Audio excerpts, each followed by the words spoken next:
মুসলমানের বাচ্চা নামায় দিছে এক কামে, মোবাইল চালাও চালাও, রাত নাই দিন নাই। কে তোমার মা, কে তোমার বাবা, কি তোমার ধর্ম, কে তোমারে বানাইলো, কেন বানাইলো, তিনি তোমার কাছে কি চান, কিচ্ছুর দরকার নেই। আমি আর আমার মোবাইল, খালাস। মোবাইল, নারী দেখো, ছবি দেখো, নাচ দেখো, নাটক দেখো, গেমস খেলো, কার্টুন দেখো, সারা পৃথিবীর মানুষের বিচিত্র মন্তব্য পড়ো, নিজের মন্তব্য বলো, কারোর লগে মোবাইলে তর্ক করো, কাজ্জা করো, কারোর লগে বিতর্ক করো, যেখানে যা পাও, মানুষ, গরু, ছাগল, বেড়া, বেডি, জোয়ান, বুড়া, গরু, ছাগল, কুকুর, বিড়াল, সাপ, বিচ্ছু, হুজুর, পাবলিক, জোয়ান, যেটা পাও ছবি উঠাও আর ফেসবুকে দাও। তোমার আব্বা ফেসবুক, ইউটিউব তোমার আব্বা, তোমার আব্বারে জানাও, শুধু যেখানে যা পাইবা তোমার বাপের কাছে পাঠাও। এ কি জিন্দিগি বাপ বলেন? এটা কি জীবনের শেষ কোথায়? প্রিয় ছেলেরা আমার, বলো ভাই, এর শেষ কোথায়? বন্ধু, এর শেষ কোথায়? আমার বয়স 43 বছর, শেষ 44 বছর শুরু। 1981 সালে আমি জন্ম নিয়েছি, জন্মগ্রহণ করেছি অক্টোবর মাসে।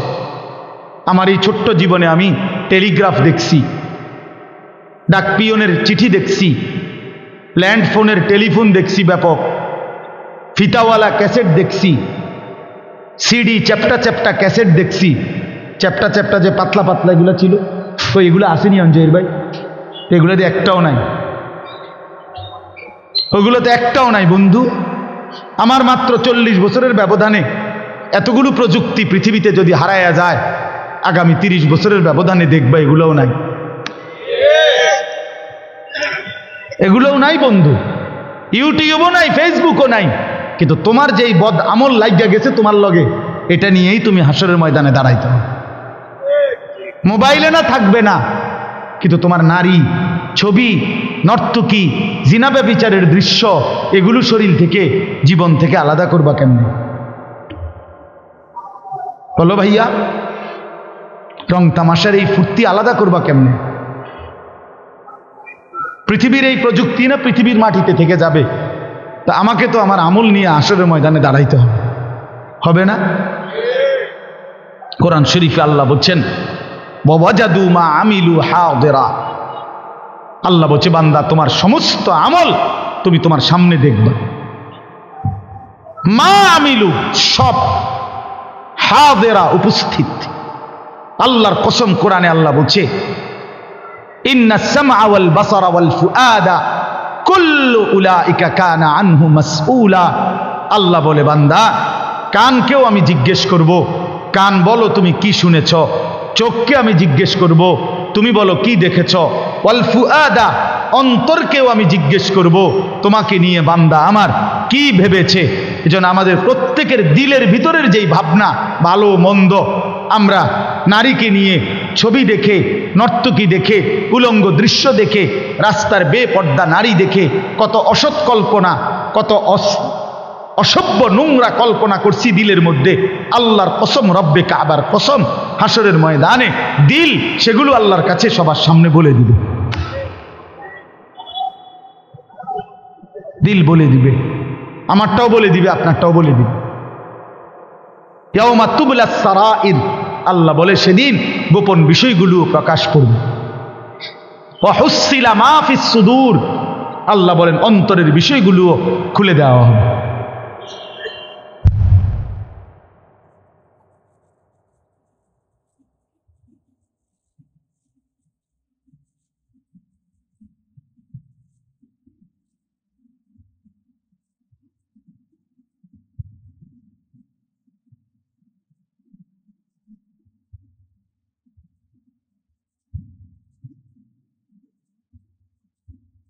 করি না, বাংলা, অঙ্ক, ইংরেজি, পদার্থ, জীববিজ্ঞান, রসায়ন বিজ্ঞান, এটার বিরোধী না বন্ধু।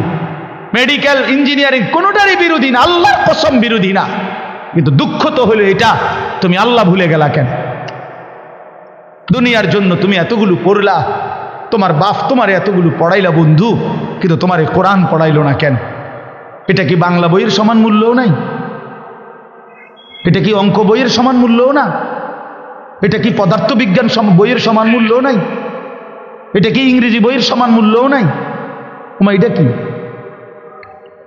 হ্যাঁ কিরে ভাইয়া, এটার কি কোনো কদর নাই? এটা মুসলমানের কিতাব না, এটা ইমানদারের কিতাব না, এটা আল্লাহর পক্ষ থেকে না। পৃথিবীর বাকি সবগুলো বইয়ের সাথে এটার কি সমান মর্যাদাও নাই? কথা বলেন না কেন? সমান মর্যাদা। পৃথিবীর কোন বইয়ের সাথে এটা তুলনাযোগ্য? কোরআনের তথ্যের সাথে কোনটা আসবে কাছে? তাইলে সবার উপর, সবার উপর। তাহলে সর্বশ্রেষ্ঠ এলেম কোরআন থেকে বঞ্চিত করলেন কেন? কোরআন থেকে বঞ্চিত হলো কেন ভাইয়া? এই জন্য মনে রাখো প্রিয় ভাই, আমার দিল তো চায় অনেক বলা। আমার অনেক ঘনিষ্ঠ মাওলানা মুফাজ্জল ভাই, মানে আমরা সাইপটা দৌড়ে ডেট নিচ্ছে আমার থেকে। এর কথা হলো এটা দিতেই হবো, যে কোনো একখান দিয়া। আমি কোনোভাবেই পাচ্ছিলাম না ডেট, কোনো খান দিয়া মিলানোর সুযোগ না। আমার মূলত নোয়াপাড়া মাহফিল এখন ওই পাসপোর্ট অফিসের কাছে, এখন আবার গিয়ে আমি ওখানে বয়ান করতে হবে। আমার মাদ্রাসার ইসলাহি মজলিস আজকে ছিল, ওইখানে শেষ করে মেহমানদেরকে খানাত বসাইয়া, বিশ্বাস করেন আমি কিছুই মুখে দেই নাই। এরপরে আসছি ওইখানে, ওনা করে বলছি আমার আল্লাহর ওয়াস্তে মাফ করে দেন, আপনারা খান, আমি একটু যাইতে হবে। এই ওইখান থেকে দৌড়াই এখানে আসছি। কিন্তু আমার একটা বরকত ভাল লাগছে একটা জিনিস, সেটা হলো প্রথম বার্ষিক মাহফিল। এটা তার মানে ইনশাআল্লাহ এই প্রথমবারের আয়োজনের সাথে যার অংশগ্রহণ থাকে, এরপরে যতদিন এটা চলবে, এই প্রথমবারের আয়োজক, পরিচালক, ঘোষক, উপস্থাপক, বক্তা, শ্রোতা, সহযোগিতাকারী, বিশ্বাস করেন সবাই এরপরে যতদিন চলবে নেকি চলতেই থাকবে, চলতেই থাকবে, চলতেই থাকবে। এই জন্য আমরা গেইনার, আমরা লাভবান। আমরা যে প্রথমবারের বক্তা, প্রথমবারের শ্রোতা, প্রথমবারের সহযোগিতাকারী, প্রথমবারের উপস্থাপক, নূর আলম ভাই প্রথমবারের উপস্থাপক, সব মিলাই আমরা প্রথম।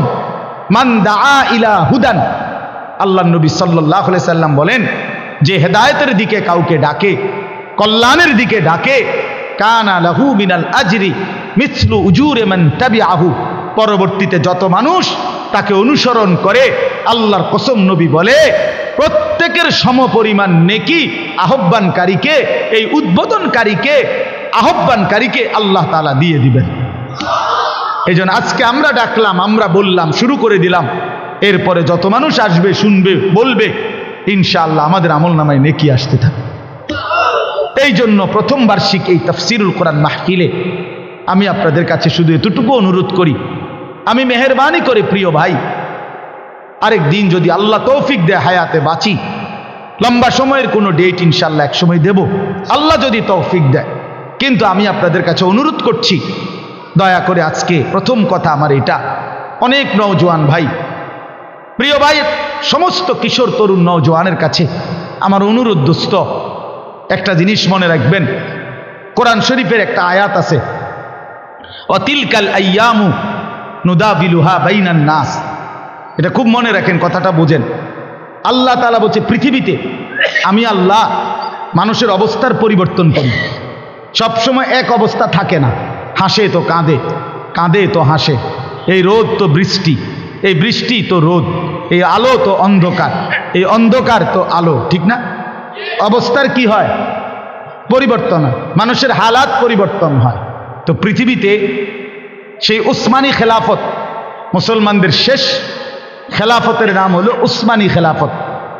অর্থাৎ এই যে তুরস্কে মুসলিম যে খেলাফত ছিল, তুর্কি খেলাফত যেটা রেকর্ড, আরো সহজ হলে অটোমান খেলাফত কয় যেটারে ইউরোপিয়ানদের ভাষায়। এই মুসলিম শেষ খেলাফত পতনের আজকে প্রায় 100 বছরের বেশি হয়ে গেছে। 1910 থেকে 20-এর শেষ ভিতরে আপনার মুসলিম খেলাফত নিশ্চিহ্ন হয়ে গেছিল, 1920-এ চূড়ান্ত। তো 2020 যাইয়া 2025 শুরু হয়েছে, মানে গত 100 বছর যাবৎ মুসলমানদের হাতে খেলাফত শূন্য। মুসলমানের বাদশাহী, জমিনের রাজত্ব মুসলমানদের হাত থেকে ছুটে গেছে। অনেক দিন হয়ে গেছে, 100 বছরের বেশি হয়ে গেছে।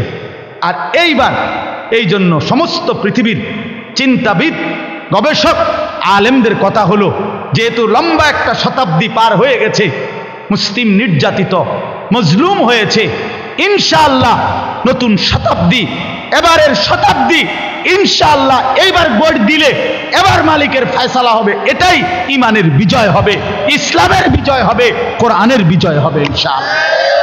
দেখো নওজোয়ান, সারা পৃথিবীতে কালেমার পতাকা উড়বে, সারা পৃথিবীতে কালেমার পতাকা উড়বে, সারা পৃথিবীতে মজলুমের বিজয় হচ্ছে, জালেমের পরাজয় হচ্ছে। হ্যাঁ, সোজা হিসাব। সারা পৃথিবীতে জালেম ধীরে ধীরে পলাইতে আছে। 5 আগস্টের জালেমও পলাইছে, 8 ডিসেম্বর সিরিয়ার বাশার আল আসাদ নামে আরেক জালেম পলাইছে। এই জন্য 2 জালেম যেহেতু পলাইছে, বুঝায় যায় সামনে আরো জালেম পলাবে ইনশাআল্লাহ। মাজলুমের বিজয় হবে ইনশাআল্লাহ, ইমানের বিজয় হবে। এই জন্য তখন ফটকাবাজ যারা, তারা টিকবে না, এইটা বুঝাইতেছে। ফটকাবাজি, এ বইয়ে বইয়ে বেডি সাউন্ড আর মোবাইল সাউন্ড আর এই তাফালিং করা, তোমার এই দিয়া বুট মুড়িও বেচতো না কেউ। আমি বললাম এই আকামলা ছেলে যেগুলো নামাজ নাই, হালাল হারাম নাই, পাক নাফাকের কোনো ধার ধারে না, আপনার সারা দিন রাত এই নারী, ছবি, মোবাইল আর এই তাফালিং, এদেরকে দিয়া আগামী দিনে বুটও বেচতো না, বুটও কোনো কাজে লাগবে না, মনে রাখো। এই জন্য তুমি নিজেকে বানাও, তুমি নিজেকে গড়ো বন্ধু। আল্লাহ তোমারে মুসলমানের ঘরে জন্ম দিছে, বাপ মুসলমান, মা মুসলমান, বংশ মুসলমান, পরিচয় মুসলমান। এত বড় দৌলত খুদার কসম, আল্লাহ যাকে দিছে সে যদি সারাটা জিন্দেগিও সেজদায় পড়ে থাকে, তারপরেও এই শুকর আদায় হবে না, এই শুকর আদায় হবে না, এই শুকর আদায় হবে না। হ্যাঁ, আল্লাহ যাকে মুসলিম বানাইছেন, আল্লাহ যাকে মুসলমান বানাইছেন, 1 মা 2 বছর আমাদেরকে দুধ পান করাইছে বন্ধু, নারী দেখার জন্য আর ছবি দেখার জন্য। 1 মা আমাদেরকে পবিত্র দুধ পান করাইছেন, ইমানদার মা, এই জন্য না যে আমরা আল্লাহর নাফরমানি করবো। এই জন্য মহান আল্লাহ আমাদেরকে সৃষ্টি করেছেন, মুসলমানের পরিচয় দিয়েছেন, আমরা আল্লাহর নাফরমানি করবো। এই জন্য আমরা কিতাবে পড়ছি, হাদিসে আছে, 17 বছরের সাহাবী হাবিব ইবনে যায়েদ ওনার নাম ছিল। ওনারে নবীজির ইন্তেকালের কয়েকদিন আগে একজন লোক নিজেকে মিথ্যা নবী দাবি করছিল, মুসাইলামাতুল কাজ্জাব। সে কিন্তু নবীজি থাকতেই নবী দাবি করছে, লাস্ট টাইম, একদম নবুয়তের শেষ দিকে। তো এই লোকটার বাহিনীরা, এই দুষ্ট লোকের বাহিনীরা বাহরাইন থেকে ব্যবসা করে নবীজির এই নওজোয়ান সাহাবী আসতেছিলেন। এরা মুসাইলামাতুল কাজ্জাবের বাহিনী ওনারে ধরে ফেলছে, আইনা এই ভণ্ড মিথ্যুক নবী দাবিদার মুসাইলামার কাছে আনছে। আনার পরে মুসাইলামা বলছে, তুই আমাকে সাক্ষী দে আমি আল্লাহর রাসূল। তিনি বললেন, লা আনতা কাযযাব, না না তুই মিথ্যাবাদী, বল মুহাম্মাদুন রাসূলুল্লাহ, বরং মদিনার যিনি মুহাম্মদ তিনি আল্লাহর রাসূল। তো এরপরে কিতাবে আছে, আমি সংক্ষেপে বলতেছি, এই মুসাইলামাতুল কাযযাব ওনার ডান হাত কেটে ফেলে দিছে, যে বলছে এবার বল, বলছে লা আনতা কাযযাব। বাম হাত কেটে ফেলে দিছে, বলছে এবার বল, বলছে লা আনতা কাযযাব, তুই মিথ্যাবাদী। একটা একটা অঙ্গ কাইটা এরপরে ওনাকে শহীদ করে বুটি বুটি, মানে গোশত যেভাবে পিস করে এইভাবে পিস পিস টুকরা টুকরা করে ফেলছে, কইরা ফেলে দিছে, চূর্ণ করে ফেলছে, শহীদ হয়ে গেছেন। আমরা নিজে উর্দু কিতাবে পড়ছি, মদিনায় ওনার মার কাছে এই খবরটা আসছে। ওনার মায়ের নাম ছিল উম্মে আম্মারা, উম্মে আম্মারা, উনিও সাহাবী, মহিলা সাহাবী। ওই বেচারার, ওই সাহাবীর মা, এই মার কাছে আইসা, উম্মে আম্মারার কাছে এই সংবাদ আইসা পড়ছে, মা তোর ছেলেকে মিথ্যা নবী দাবিদার মুসাইলামা কাইটা টুকরা টুকরা করে বুটি বুটি বানায় ফেলছে, পিস পিস করে ফেলছে, কিন্তু তোর সন্তান শেষ মুহূর্ত পর্যন্ত 1 ফোঁটা রূহ থাকতে আল্লাহ রসুলের বিরুদ্ধে বলে নাই, বরং রসুলকেই নবী মানছে এবং ওরে মিথ্যাবাদী বলে গেছে। প্রিয় ভাই আমার নওজোয়ান, আল্লাহর কসম আমরা কিতাবে পড়ছি, ওই মা চিৎকার দিয়া তখন শুধু একটা কথা বলছে, লিহাদাল ইয়াউম আরদাতুহু, মদিনাবাসী আল্লাহর কসম এমন একটা দিনের জন্য আমি আমার সন্তানকে বুকের দুধ খাওয়াইছিলাম। আমার সন্তান আমার দুধের হক আদায় করছে। আমি 2 বছর আমার পবিত্র দুধ খাওয়াইছিলাম। স্বপ্ন ছিল আল্লাহর জন্য জান দিবে, রসুলের জন্য জান দিবে সন্তান আমার সন্তান এটাই করছে। আমার দুধের হক লিহাদাল ইয়াউম, এই দিনের জন্যই আরদাতুহু, আমি তাকে কি খাওয়াইছি? দুধ খাওয়াইছি। এজন্য তোমার মা তোমারে নারী দেখবার জন্য দুধ খাওয়ায় নাই, তোমার মা তোমারে উলঙ্গ ছবি দেখার জন্য দুধ খাওয়ায় নাই, তোমার মা তোমারে রাস্তার নর্তকীর দিকে তাকায় থাকার জন্য দুধ খাওয়ায় নাই। প্রিয় ভাই আমার, তুমি মুসলমান, তুমি হেরে গেলা কেন? তুমি কাফেরের কাছে হেরে গেলা কেন? কাফেরের চুলের ফ্যাশন তোমার পছন্দ হইল, তুমি তো হেরে গেলা। তুমি তো বেঈমানের কাছে হেরে গেলা, পরাজিত, তুমি ব্যর্থ। জীবন চলার ডিজাইন নিলা ইহুদি থেকে, খ্রিস্টান থেকে, তুমি তো হেরে গেলা। হেরে গেলা বাপ, হেরে গেলা। আপনারা হেরে গেলেন। আপনারা যারা স্ত্রী সন্তানের জন্য নাটক, সিনেমা, টেলিভিশন, নাচ, গান আর বেপর্দা স্ত্রী, বেপর্দা মেয়ে, এটাকে যারা মেনে নিলেন, গ্রহণ করে নিলেন নিজ ফ্যামিলি এবং পরিবারের জন্য, রাগ হইলে আমি আর কোনোদিন বললাম না, একদিনই সুযোগ পাইছি, আজকেই কয়ে গেলাম, আপনি দাইয়ুস, দাইয়ুস, দাইয়ুস। নবী বলছে যে তার স্ত্রী কন্যার জন্য, পরিবারের সদস্যের জন্য অশ্লীলতা, বেহায়াপনা, বেপরদিগি, হারাম পছন্দ করে, মেনে নেয়, স্বীকৃতি দেয়, গ্রহণ করে দেয়, তাকে দাইয়ুস বলে, দাইয়ুস বলে, দাইয়ুস বলে। রাসূল বলছে তার জন্য জান্নাত হারাম, হারাম, হারাম বেটা, হারাম। কি মনে করছেন বেহেশত? 2 কাতার টাইলস দিছে, ওটা বেহেশত? হ্যাঁ, বেহেশতের বুঝাইয়া গেছে আল্লাহ। মসজিদে 2 কাতার টাইলস দিছে, 4টা সিলিং ফ্যান দিছে, ওটা বেহেশত। 3 × 12, 12,000। বেহেশতের দাম হইল 12,000। কিতা বেহেশত? কিতা আসলে 2টা রুম আর একটা বারিন্দা, এটাই তো বেহেশত, ঠিক না? মত তো 12,000 টাকা দিয়ে এত বেশি কিতা পাইবেন না। অনেক মানুষ এটা মনে করে। 20,000 টাকা দান করছে, ইমাম সাহেবরে দেখা হইলে 20-50 টাকা, 200 টাকা, 100 টাকা হাদিয়া দেয়, গোস্ত দিয়া 2 ভাত খাওয়াইছে। হুজুর বেহেশতের বুঝেছে, আর হুজুরে এটা দেখে নিব, হুজুরেই দেখে নিবে। বেহেশত হুজুরের বাপের সম্পত্তি, কথা বলেন না কেন? বা বেহেশত ইমাম সাহেবের বাপের সম্পত্তি নিয়া ইমাম সাহেবকেও তো হিসাব দিতে হবে, দিতে হবে কিনা বলেন না? আমাকে বিচারের কাঠগড়ায় দাঁড়াইতে হবে না? আমার হিসাব হবে না? তাইলে আমারই দি বেল নেই, আমনের বেহেশতলে আমি কিতাম। এই জন্য বাপ, আল্লাহ তাআলা একটা সুবর্ণ সুযোগ, শেষ কথা হইল, আমাদের সামনে আনতেছেন, একটা সুবর্ণ সুযোগ আনতেছেন। সেটাই বলতেছি, সেটা হলো মাহে রমজান।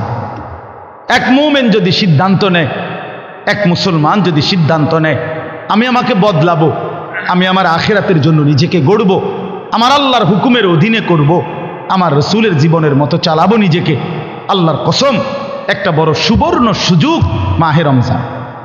মাহে রমজান আল্লাহ তাআলা এটা অফার দিয়ে রাখছে। এটা ইবাদতের মৌসুম। মাহে রমজান জান্নাত লাভের মৌসুম, আখিরাতের মৌসুম।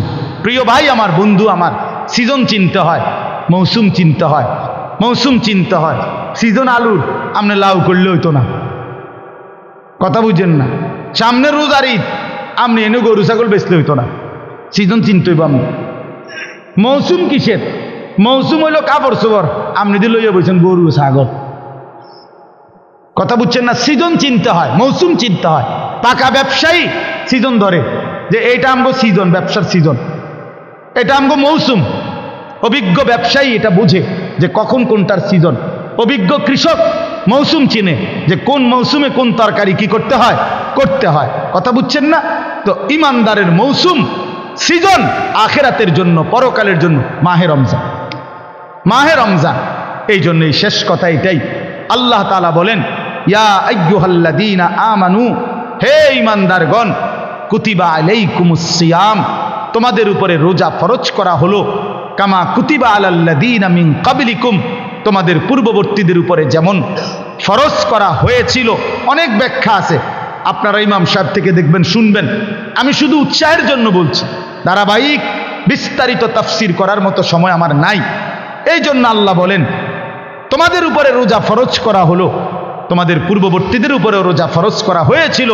ঈমানদার, কেন ফরজ করলাম, কেন রমজান দিলাম?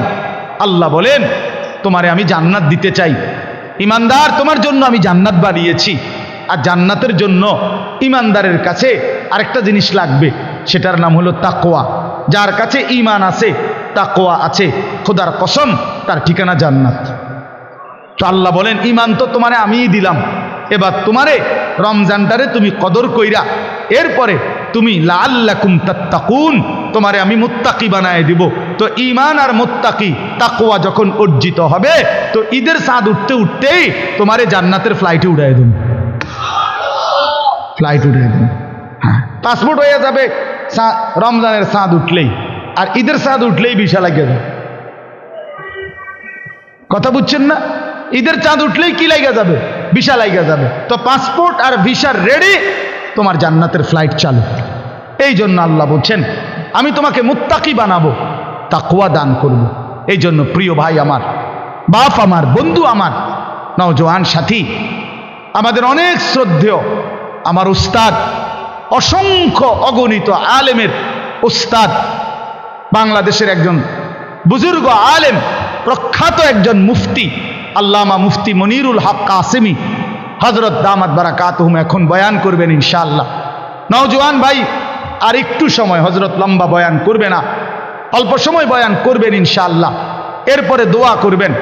আমার অনুরোধ রইল প্রত্যেকের কাছে, উঠাউঠি না করে সবাই মেহেরবানি করে আন্তরিকতার সাথে হযরতের বয়ান শুনবার জন্য আমরা একটু বসি, হযরতের সাথে দোয়া করে আমরা যাওয়ার চেষ্টা করব ইনশাআল্লাহ। আল্লাহ তাআলা আমাদেরকে তৌফিক দান করেন, কবুল করে নেন। আর শেষ কথা আবারও বলছি, যুবক আমি অনুরোধ করি, প্রিয় নওজোয়ান, এবারের রমজান হোক তোমার জীবন পরিবর্তনের সূচনা, তোমার আখিরাতের সূচনা, তোমার পরকালের জিন্দেগি সাজাবার সূচনা। আল্লাহ আমাদের প্রত্যেককে তৌফিক দেন, কবুল করেন, ঈমান ইসলামের উপরে থাকার চলার হিম্মত দান করেন। আমিন। সুবহানাল্লাহি ওয়া বিহামদিহি, সুবহানাকাল্লাহুম্মা বিহামদিকা, আশহাদু আল্লা ইলাহা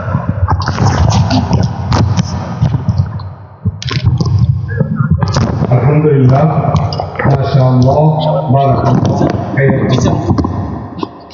সময় উপস্থিতি, আমাদের সামনে মূল্যবান তাকরীর পেশ করেছেন হযরত মাওলানা আনিসুর রহমান আশরাফী সাহেব। আল্লাহ সুবহানাহু ওয়া তাআলা তার এই গুরুত্বপূর্ণ কথাগুলি আমাদের জীবনে বাস্তবায়ন করে আমাদেরকে খাঁটি আমি সম্মানিত এলাকাবাসী, সংগ্রামী মুসলিম তাওহীদি জনতা, আজকের এই বিশাল তাফসীরুল কোরআন মাহফিল এই পর্যায়ে কোরআন এবং হাদিস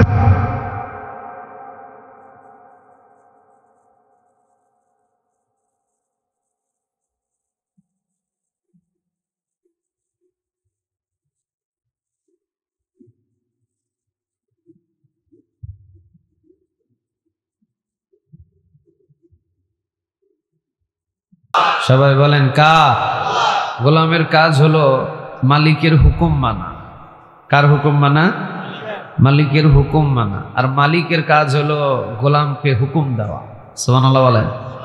সবাই জানে এটা, মালিকের কাজ হুকুম দেওয়া, গোলামের কাজ হুকুম মানা। কিন্তু আমরা দুনিয়াতে এসে এক একটা মালিক হয়ে গেছি। আমাদের চলাফেরা দেখে গোলাম মনে হয় না, আমাদের চলাফেরা দেখে মনেই হয় না যে আমি গোলাম। আমার চলাফেরা দেখে মনে হয় আমি একটা মালিক। কিন্তু না, আপনি মালিক না, আপনি গোলাম। আপনার মালিক একজন, তিনি কে? এই জন্য নবী নিজেই বলতেন আল্লাহুম্মা ইন্নী আবদুক, ও আল্লাহ আমি আপনার গোলাম।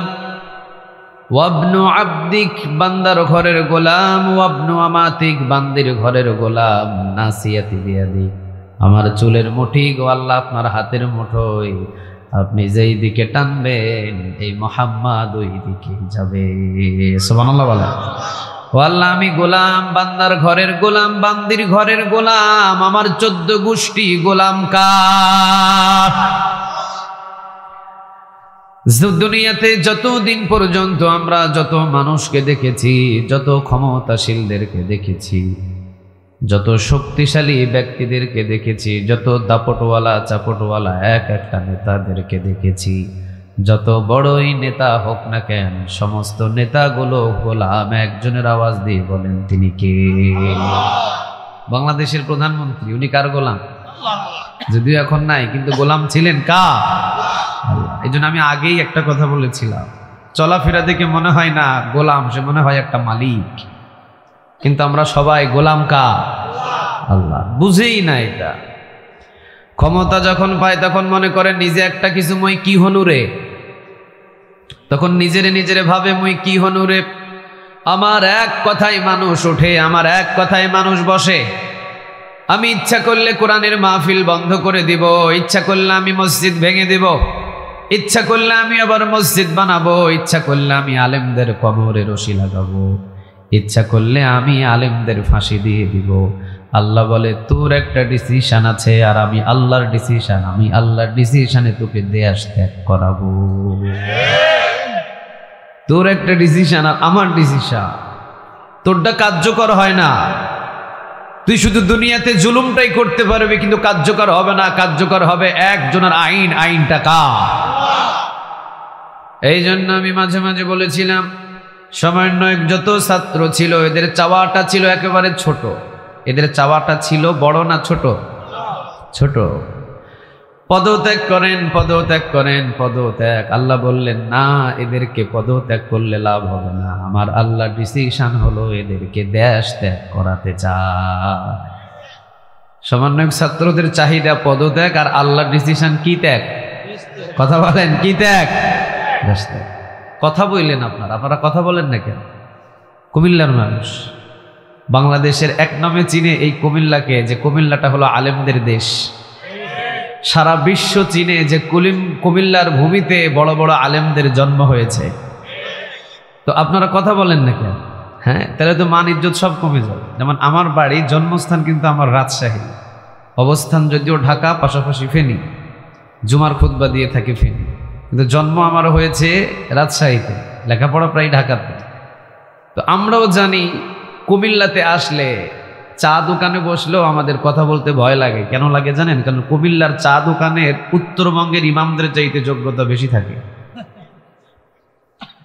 এই জন্য মাঝে মাঝে আমাদের চা দোকানে কথা বলতেও ভয় লাগে। আপনারা এই চুপচাপ কেন? আপনাদের তো এত যোগ্যতা। একটা চা দোকান যদি রংপুর, দিনাজপুর আর ওই ঠাকুরগাঁও ওই লাইনগুলোতে যায়, একটা ইমামের যে যোগ্যতা আছে তার চাইতে কুমিল্লার চা দোকানের যোগ্যতা আরো বেশি আছে। কেন জানেন? কারণ আপনারা জীবনে যত মাহফিলে গিয়েছেন, যত ওয়াজ শুনেছেন, যত বড় বড় বক্তার আলোচনা শুনেছেন, ঠাকুরগাঁওবাসীগুলো চোখেই দেখে নাই, দিনাজপুরবাসীগুলো চোখেই দেখে নাই। আমি ছোট করছি না, আমার রাজশাহীর কথাই বলছি।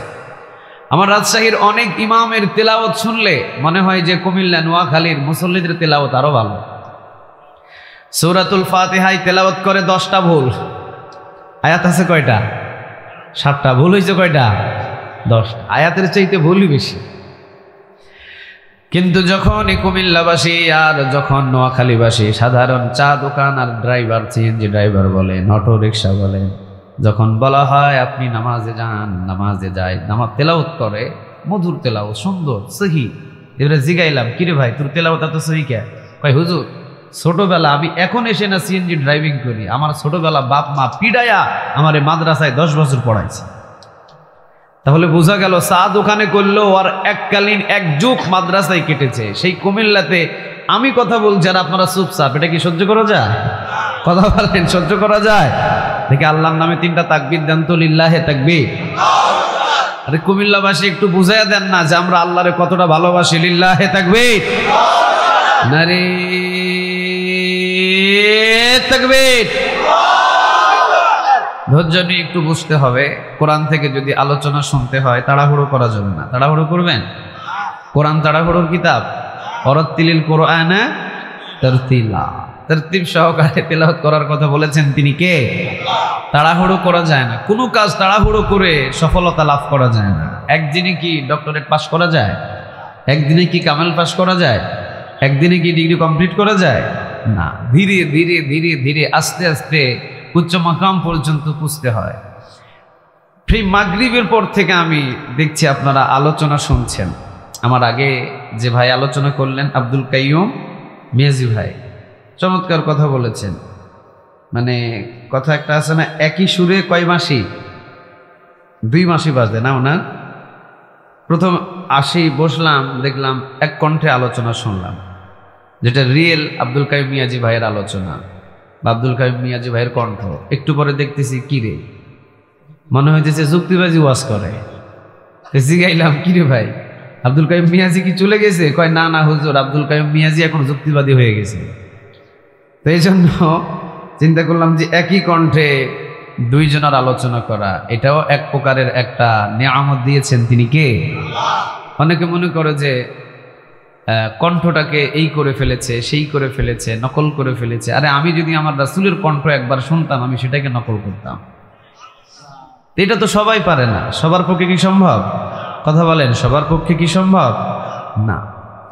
এরপরে কথা বলেছিলেন হাফেজ কারীম মাওলানা সোহাইব আহমদ আশরাফি। সেই মাগরিব বাদ থেকে আপনারা আলোচনা শুনছেন, বিরক্ত তো হয়েছেন আমি বুঝতে পারতেছি। আমারে আবার বসায় দিছে আপনাদেরকে বিরক্ত করার জন্য, তাই না? কোরআন শুনে যদি কারো বিরক্ত লাগে, তার উপরে বিরক্তকর হন একজন, তিনি কে? আর যদি কোরআন শুনতে এসে যদি আপনার মজা লাগে, বুঝে নেবেন আপনার ইমানের যে কলবের ভিতরে টিম টিম টিম টিম করে মোমবাতি একটা জ্বলে, ওই মোমবাতিটার আলো দিনের পর দিন, রাতের পর রাত আরো আলো প্রকাশিত করে দেন তিনি কে? আর কোরআনের কথা শুনলে আপনার বিরক্ত লাগে, মনে করবেন এখানে কলবের ভিতরে এই বাম স্তন থেকে 2 আঙ্গুল নিচে আরবিতে যার নাম বলা হয় কলব, এই কলবের ভিতরে আপনার কোরআনের ভালোবাসা নাই, এই জন্য আপনার কাছে বিরক্ত লাগে। জ্বর আসলে মিঠা জিনিস কেমন লাগে হুজুর? তিতা লাগে না? জ্বর যখন আসে মিঠা জিনিস দেখবেন খাইলে তিতা লাগে। তো আপনারে শয়তান গ্রাস করে ফেলেছে, কোরআনের মিষ্টি কথা আপনার কাছে এখন তিতা লাগবে। ভালো লাগবে মমতাজের গান, ফেটে যায়, ছিঁড়ে যায়, জোড়া দেওয়ার কোনো বুদ্ধি নেই। যে শুনবে ওরও ফাটি ছিঁড়ি সব শেষ হয়ে যাবে। মমতাজের গান দিলে অভাব নাই যুবকদের, মমতাজের গান দিলে অভাব নাই মানুষদের, কত ঢল পড়ে যায়। কিন্তু মমতাজ যেই গান দিয়ে ডাকে, ওই গান তো জান্নাতে নিয়ে যায় না, ওই গানটা সোজা নিয়ে যায় জাহান্নামে। ঠিক না ভাই? ঠিক। আর কোরআন যদি তেলাওয়াত শুনেন, আপনার আমল নামায় যে তেলাওয়াত করলো, যে যতগুলো নেক আমল নামায় জমা হলো, আপনি যদি পাশে থেকে তেলাওয়াত শুনেন, ওই পরিমাণ নেক আপনার আমল নামায় জমা করে দিবেন তিনি কে? আলহামদুলিল্লাহি রাব্বিল আলামিন আর-রাহমানির রাহিম মালিকি ইয়াউমিদ্দিন।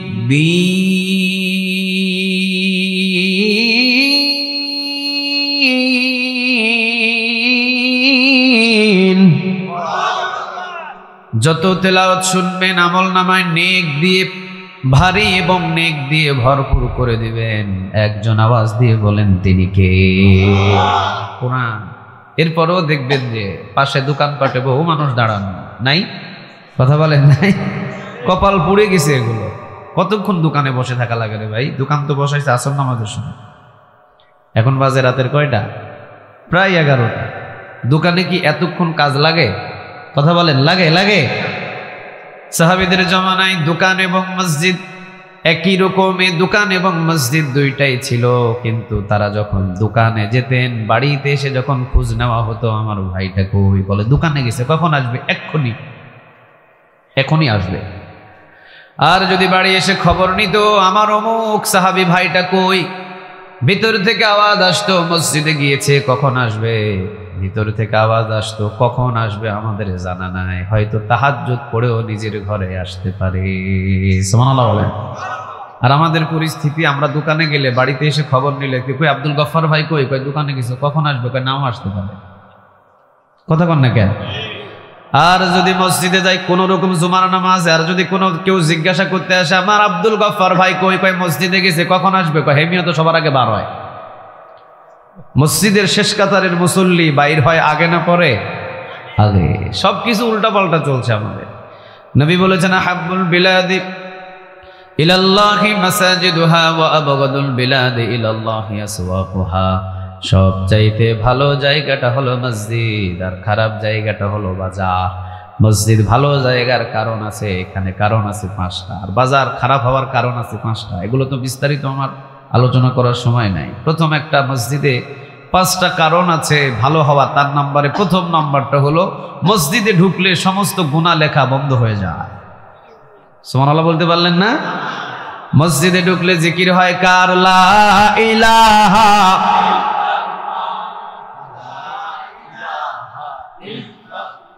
লা ইলাহা ইল্লাল্লাহু মুহাম্মাদুর রাসূলুল্লাহ সাল্লাল্লাহু আলাইহি ওয়াসাল্লাম। মসজিদে ঢুকে কেউ সিগারেট খায়, কেউ বিড়ি খায়, কথা বলেন, কেউ গালাগালি করে, কেউ ফাহেসা কোনো কথা বলে, কোনো মহিলা দেখা যায়? নাম্বার 1 মসজিদ ভালো হওয়ার কারণ হলো সকল গুনাহ থেকে তার আমল নামাটাকে হেফাজতে রেখে দেন তিনি কে?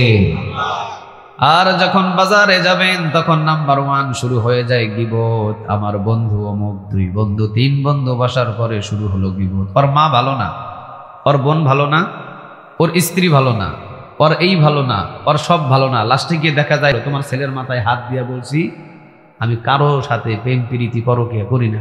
কয় তাও আমার বিশ্বাস হয় না। তাহলে বিশ্বাস কিভাবে হবে? ওই তোমার বাপ আর মায়ের মাথায় হাত দিয়া কয়। এবার বাপ আর মায়ের মাথায় হাত দিয়া কয়, কয়ের পরও নাকি তার বিশ্বাস হয় না। এবার কোথায় বলতে হবে? কয় মসজিদে দাঁড়ায় কসম খাইতে হবে কোরআন নিয়ে। এবার মসজিদে গিয়ে কোরআন নিয়ে কসম খায় বলে না, রাতের 2টা বাজে মেসেজ আসতো অফিস থেকে, আমার জীবনে কোনোদিন কোনো মেয়ের সাথে লাইন নাই, কালেকশন নাই।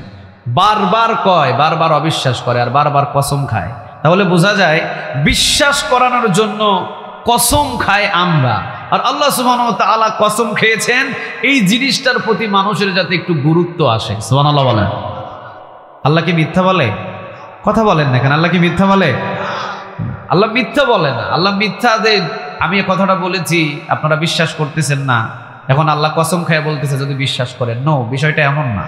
আল্লাহ বলছেন আমার কসমটা হলো যাতে তোমাদের এই জিনিসের প্রতি একটা গুরুত্ব আসে। সুবহানাল্লাহ বলবেন না? তাহলে কোন জায়গায় আল্লাহ 2টা কসম খায়, কোন জায়গায় একটা, কোন জায়গায় 2টা। যেমন নুন ওয়াল কলম, কলমের শপথ, ওয়ামা ইয়াসতুরুন, কলম যা লিখেছে তার শপথ। এখানে 2টা কসম খেয়েছে আল্লাহ রাব্বুল আলামিন। সূরা আত-তিনে একটা কসম খান নাই, 2টা কসম খান নাই, 3টা খাই নাই। কসম খাইছে কয়টা? সবার মুখস্থ করতে হবে। কসম খাইছে কয়টা? 4টা। তাফসীর মাহফিল একটা ক্লাসের মতো, যেমন আমার ডক্টর মিজানুর আজহারি ভাই বলতো না, এটা ক্লাসের মতো, বুঝে যেতে হবে আমাদের। তাহলে 3 আয়াতে কসম কয়টা? 4টা। প্রথম নম্বর কসম হলো ওয়াত-তিন, 3 ফলের কসম। 3 ফল দেখছেন আপনারা কেউ? মুফাসসিরিনে কেরাম বলেন 3 ফল হলো বাংলাদেশের ভিতরে যেটা ডুমুর পাওয়া যায় না, ডুমুর মাঝে মাঝে দেখেন, কিন্তু ডুমুরটা হলো আমাদের বাংলাদেশের ডুমুর, খাইতে মিঠা নাই, কিন্তু বাইতুল মুকাদ্দাসে মক্কা মদিনায় যে ডুমুরটা পাওয়া যায়, 3 ফল পাওয়া যায়, এটা খাইতে বড় মিঠা। মুফাসসিরিনে কেরাম বলেন 3 ফল খাও প্রতিনিয়ত, 2টা থেকে 4টা, মৃত্যু পর্যন্ত যৌবনটা অটল থাকবে। চিৎকার দিয়ে পড়েন আল্লাহু আকবার। যুবকদের তো আজকে যৌবন ধসে নামছে। যৌবনকাল এরাতে কি জিনিস কিভাবে নষ্ট করবে এরা জানেই নাই, কিভাবে এটারে কন্ট্রোল করবে এটা জানেই না। দরজা বন্ধ, লাইট বন্ধ, অন্ধকারের ভিতরে রাতের বেলা একা একা শুয়েছে, ফেসবুক টিপতে টিপতে, ইউটিউব টিপতে টিপতে এবার চিন্তা করে হায় রে কোন দিক থেকে কোন দিকে ঢুকতাম, ঢুকে গেছে একদিকে, ডান দিক থেকে বাম দিকে, বাম দিক থেকে এইদিকে, ওইদিকে এইদিকে, দেখতে দেখতে পরিমণি পড়ে গেছে সামনে, আরেকজন পড়ে গেছে ইন্ডিয়ার অমুক নায়িকা তমুক নায়িকা। এবার আর ওর কাছে ভালো লাগে না, এবার কি করবে? ভালো না লাগতে লাগতে না লাগতে চলে গেল সে ব্লু ফিল্মের ভিতরে। এই ব্লু ফিল্ম দেখতে দেখতে দেখতে দেখতে রাতটা নষ্ট করে ফেললো। যৌবনকাল যদি এইরকম টানা চলতে থাকে কোনো যুবকের থাকবে? কথা বলেন না কেন? কোনো যুবকের থাকবে? থাকবে না। এরা যৌবনটাকে কন্ট্রোলই করতে পারে না। এই জন্য প্রতিটা যুবক, অনেকের এই প্রবলেমটা আছে। অনেক যুবকরা বলতেই থাকে হুজুর এই যে এই খারাপ কাজের সাথে জড়িত আছে, হুজুর বিয়েও দেয় না, নিজের যৌবন কন্ট্রোল করতে পারি না, তো কি করব হুজুর বলেন? এই জন্য নবী বলেছেন, 1400 বছর আগে নবী বললেন, যাদের যৌবন শক্তি বেশি আছে, কন্ট্রোল করতে পারো না, রোজা রাখো। রোজা রাখলেই তোমার যৌবনটাকে কন্ট্রোলের ভিতরে নিয়ে আসবেন তিনি কে? রোজা রাখো। সুবহানাল্লাহ বলবেন না? তাহলে যারা যৌবন শক্তি হারায় ফেলছেন, ওরা সূরা আত-তিন এই 3 ফলটা খাবেন। 3 ফলটা খাইলে যৌবন ফিরে দিবে তিনি কে? আল্লাহ। ওয়াজাইতুন, জাইতুন মানে জলপাই, জলপাই চিনেন আপনারা? জলপাই। অলিভ অয়েল, এই যে তেলটা আছে না, জলপাইয়ের তেল, বড় শক্তিশালী। এটা চুলের ভিতরে যদি লাগান, যদি খান অথবা যদি মালিশ করেন, সারা জীবন অন্তত সুস্থতার নিয়ামত আপনাকে দান করবেন তিনি কে? রাসূল এই জৈতুনের তেল খাইতেন, জৈতুনের তেল মালিশ করতেন, জৈতুনের তেল চুলে দিতেন, জৈতুনের তেল দাড়িতে দিতেন। এই জন্য রাসূলের কোনো কোনো বর্ণনায় 17টা, 19টা, 21টা শুধু দাড়ি আর চুল পাকছিল, একটাও পাকে নাই। সুবহানাল্লাহ বলেন। এখন মায়ের পেট থেকে পড়ার সময় চুল পাকা নিয়ে বাইরে, কিরে তোর চুল পাকা কেন? আমি নিজেও জানি না। অথচ নবীর 63 বছর বয়সে চুল পাকে নাই, দাড়ি পাকে নাই। জৈতুনের তেল খাইতেন, জৈতুনের তেল মালিশ করতেন, জৈতুনের তেল চুলে লাগাতেন, দাড়িতে লাগাতেন। তাহলে বোঝা যায় 3 ফল বড় বরকতি ফল, জৈতুন ফল বড় বরকতি ফল। এই 2টা ফলের কসম খাইলেন একজন, আওয়াজ দিয়ে বলেন তিনি কে? কয়টা হলো কসম? ওয়াত-তিন, 3 ফলের কসম। ওয়াজ-জাইতুন, জাইতুন ফলের কসম, 2টা কসম।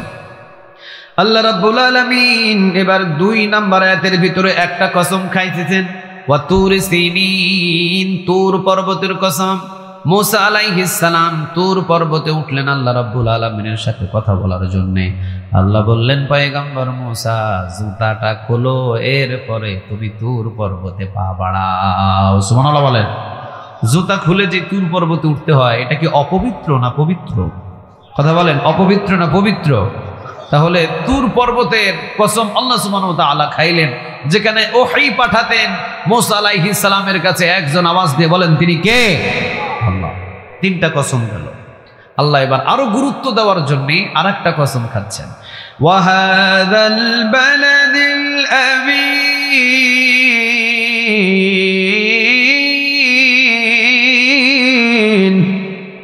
আল্লাহ রাব্বুল আলামিন বলছেন, ওয়া হাযাল বালাদিল আমিন, নিরাপদ মক্কা নগরীর কসম। কথা কি আমার বুঝতেছেন? কুমিল্লাবাসী কষ্ট হচ্ছে আপনাদের? আমার কথা বুঝতে কি আমাদের কষ্ট হচ্ছে? ওয়া হাযাল বালাদিল আমিন, নিরাপদ মক্কা নগরীর কসম। এই কসমটা হলো এত গুরুত্বপূর্ণ, আল্লাহ রাব্বুল আলামিন কসম খাইলেন ওয়া হাযাল বালাদিল আমিন, যে মক্কার ভিতরে বিশ্ব নবীর জন্ম দিয়েছেন তিনি কে? এটা নিরাপদ। উনি তো জন্ম নিয়েই নবী হয় না, জন্ম নিয়ে কি নবী হয়েছিল? ওনারে হেফাজতে রাখছিল কে? আরো জোরে বলেন কে? কাবা ঘর মক্কায় দিলেন, হেফাজতে রাখলেন। আব্রাহাম নামক এক বাদশাহ হস্তি বাহিনী নিয়ে কাবা ঘর ভাঙার জন্য রওনা দিলেন। যখন তিনি রওনা দিলেন, হস্তি বাহিনীদেরকে আবাবিল পাখি নামক জাহান্নামের পাথর দিয়ে পাঠিয়ে দিয়ে সমস্ত হস্তি বাহিনীদেরকে ধ্বংস করে দিলেন তিনি কে? এই কাবা ঘর অর্থাৎ হুদুদে হারাম, এই মক্কা। ওয়া হাযাল বালাদিল আমিন, নিরাপদ মক্কা নগরীর কসম। এই মক্কা নগরীকে নিরাপদ দিয়েছেন পৃথিবীর কেউ নয়, নিরাপদ দিয়েছেন তিনি কে? ব্যাস 4টা কসম শেষ। কসম গেল কয়টা? কথা বলেন কয়টা? এবার আল্লাহ রাব্বুল আলামিন আমাদেরকে এবার বোঝাচ্ছেন, বান্দা 4টা কসম কে দেখো। আমি একটা তোমাদের সামনে কথা বলেছি, লাকাদ খালাকনাল ইনসানা ফি আহসানি তাকওয়ীম। আল্লাহ রাব্বুল আলামিন বললেন, লাকাদ খালাকনাল ইনসানা ফি আহসানি তাকওয়ীম। কার কথা? কথা বলেন কার? আমার কথা নাই, কথাটা আপনারও না, কথাটা বলছেন তিনি কে? আল্লাহ রাব্বুল আলামিন এবার বলছেন, লাকাদ খালাকনাল ইনসানা ফি আহসানি তাকওয়ীম। বান্দা 4টা কসম, 4 কসম খাওয়ার পরে আমি আল্লাহ রাব্বুল আলামিন তোমাদের সামনে আমি একটা কথা উপস্থাপন করছি। বান্দারে, লাকাদ খালাকনাল ইনসানা ফি আহসানি তাকওয়িম, সবচাইতে অবয়ব গঠন দিয়ে, সুরত দিয়ে, আকর্ষণ দিয়ে মানুষরে নিজ হাতে বানাইছেন। আওয়াজ দিয়ে বলেন তিনি কে? কালো হলেও সুন্দর, প্রতিবন্ধী হলেও সুন্দর, পা না থাকলেও সুন্দর, কান না থাকলেও সুন্দর, চোখ দুইটা যদি অন্ধ হয় তাও সুন্দর। পৃথিবীর মানুষের কাছেও যদি সে সুন্দর না হয়, একজনের কাছে সে ঠিকই সুন্দর। আওয়াজ দিয়ে বলেন তিনি কে? লাকাদ খালাকনাল ইনসানা ফি আহসানি তাকওয়িম, সবচাইতে অবয়ব গঠন দিয়ে, সবচাইতে সুন্দরতম আকৃতি দিয়ে, গঠন দিয়ে আমি আল্লাহ রাব্বুল আলামিন মানুষকে বানিয়েছি। যদি পাপ করে এরপরও আমি আল্লাহ তারে ভালোবাসি। সুবহানাল্লাহ বলেন। পাপ করে ভালোবাসি, গুনাহ করে ভালোবাসি, যা কিছু করুক পৃথিবীতে আমি আল্লাহ ভালোবাসি। কেন ভালোবাসি? কারণ আমি তারে নিজ হাতে বানাইছি। আমাদের প্রত্যেককে নিজ হাতে বানাইছি তিনি কে? আল্লাহর নাম নিতে আপনাদের কষ্ট হচ্ছে? আপনাদের যিনি বানালো তার নাম নিতে আপনার কষ্ট হচ্ছে, আপনি কেমন মানুষ বলেন তো? আমাদের প্রত্যেককে নিজ হাতে বানাইছেন তিনি কে? আরো জোরে আওয়াজ দিয়ে বলেন তিনি কে? এত সুন্দর করে গঠন দিয়ে আল্লাহ রাব্বুল আলামিন আমাদেরকে বানালেন। তাকিয়ে দেখেন নিজের দিকে। আল্লাহ বলছেন লাকাদ খালাকনাল ইনসানা ফি আহসানি তাকওয়িম, সবচাইতে অবয়ব গঠন দিয়ে, সুরত দিয়ে আমি আল্লাহ রাব্বুল আলামিন মানুষকে সৃষ্টি করেছি। সে যদি 80 বছর কালেমা নাও পড়ে, এরপরে আমি আল্লাহ তার জবানের দিকে তাকায় থাকি। সুবহানাল্লাহ বলেন। 80 বছর হিন্দু ছিল, 80 বছর বৌদ্ধ ছিল, 80 বছর খ্রিস্টান ছিল, 80 বছর নাস্তিক ছিল, সারা জীবন আল্লাহর বিরোধিতা করেছে। ওই মানুষটা যদি মৃত্যুর আগে পড়ে লা ইলাহা ইল্লাল্লাহু মুহাম্মাদুর রাসূলুল্লাহ, আল্লাহ বলে আমি তারে যত্ন করে বানাইছিলাম যে এই জন্য 80 বছরের গুনাহ মাফ করে আমি তাকে মুসলিম হিসাবে কবুল করে নিয়েছি। সুবহানাল্লাহ বলতে পারলেন না? যতই গুনাহ করুক, মৃত্যুর আগ মুহূর্তে যদি সে তাওবা করে, তাওবাটারে কবুল করে নেন। আওয়াজ দিয়ে বলেন তিনি কে? গুনাহ করলেও আল্লাহ তারে ভালোবাসে। কেন? কারণ আল্লাহ তারে নিজ হাতে বানাইছে এই জন্য। সুবহানাল্লাহ বলেন। চলেন নূহ আলাইহিস সালামের ঘটনা শুনলে আরো পরিষ্কার হয়ে যাবে আপনাদের। নূহ আলাইহিস সালাম 950 বছরে দাওয়াত দিলেন। কয়শো বছর? 950 বছর নূহ আলাইহিস সালাম তিনি দাওয়াত দিলেন। 950 বছর দাওয়াত দেওয়ার পর নূহ আলাইহিস সালাম আল্লাহ রাব্বুল আলামিনের কাছে একদিন 2 হাত তুললেন চোখের পানি নিয়ে। আল্লাহ, এই কওমরা তো প্রতিদিন আমাকে এত জোরে মারে, আঘাত করে, প্রতিনিয়ত পাথর দিয়ে চাপা দিয়ে দেয়। আবার জিবরিল আলাইহিস সালাম এসে আমাকে পাথরের নিচ থেকে উঠায়। আবার পরের দিন দাওয়াত দিয়ে আবার পাথর মেরে আমাকে চাপা দেয়। আবার জিবরিল এসে আমাকে উঠায়। আল্লাহ, এভাবে আর কতদিন? এই কওমদেরকে তুমি ধ্বংস করে দাও, এই কওমদের রাখার আর কোনো দরকার নাই। নূহ আলাইহিস সালাম একজনের কাছে দোয়া করলেন। আওয়াজ দিয়ে বলেন তিনি কে? আল্লাহ সুবহানাহু ওয়া তাআলার কাছে তিনি দোয়া করলেন। এটা আচ্ছা বলেন তো, নবীদের দোয়া আর আমাদের দোয়া কি এক? কথা বলেন এক? আপনার সারা বাংলাদেশের সব পীর সাহেব, হুজুর সাহেব সবাইরে দিয়ে দোয়া করান, কবুল হবে কিনা জানি না, কিন্তু একজন নবী যদি হাত তুলে জমিনের ভিতরে সরাসরি হাতটাকে আরশ পর্যন্ত কবুল করেন তিনি কে? নূহ আলাইহিস সালাম তিনি দোয়া করলেন, কারণ নবীর দোয়া তো সরাসরি কবুল। আমাদের নবীও যখন হাত তুলতেন, হাত তুলতে দেরি হতো, হাতের দোয়া কবুল করতে দেরি করতেন না। তিনি কে? তুই হাত তুলেছেন, মদিনাবাসী এসেছেন নবীর কাছে, ইয়া রাসূলুল্লাহ এই মদিনায় বৃষ্টি হয় না, আপনি একটু দোয়া করেন আল্লাহ সুবহানাহু ওয়া তাআলার কাছে, আল্লাহ যেন বৃষ্টি দেয়।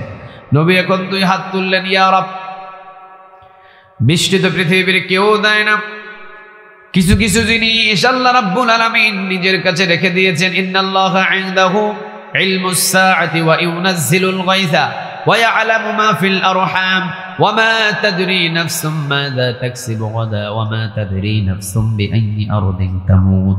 5টা জিনিস পৃথিবীর কেউ কারো কাছে আল্লাহ দেন নাই, 5টা জিনিস তিনি নিজের কাছে রেখে দিয়েছেন। আওয়াজ দিয়ে বলেন তিনি কে? নিজের কাছে 5টা জিনিস। এই 5টা জিনিসের ভিতরে কোন দিন কোথায় কখন বৃষ্টি হবে কেউ জানে না, জানে একজন। আওয়াজ দিয়ে বলেন তিনি কে? আল্লাহ রাব্বুল আলামিন তুমি ভালো জানো কোন দিন কোথায় কিভাবে বৃষ্টি হবে। নবী 2 হাত তুলেছে। কে? কথা বলেন কে?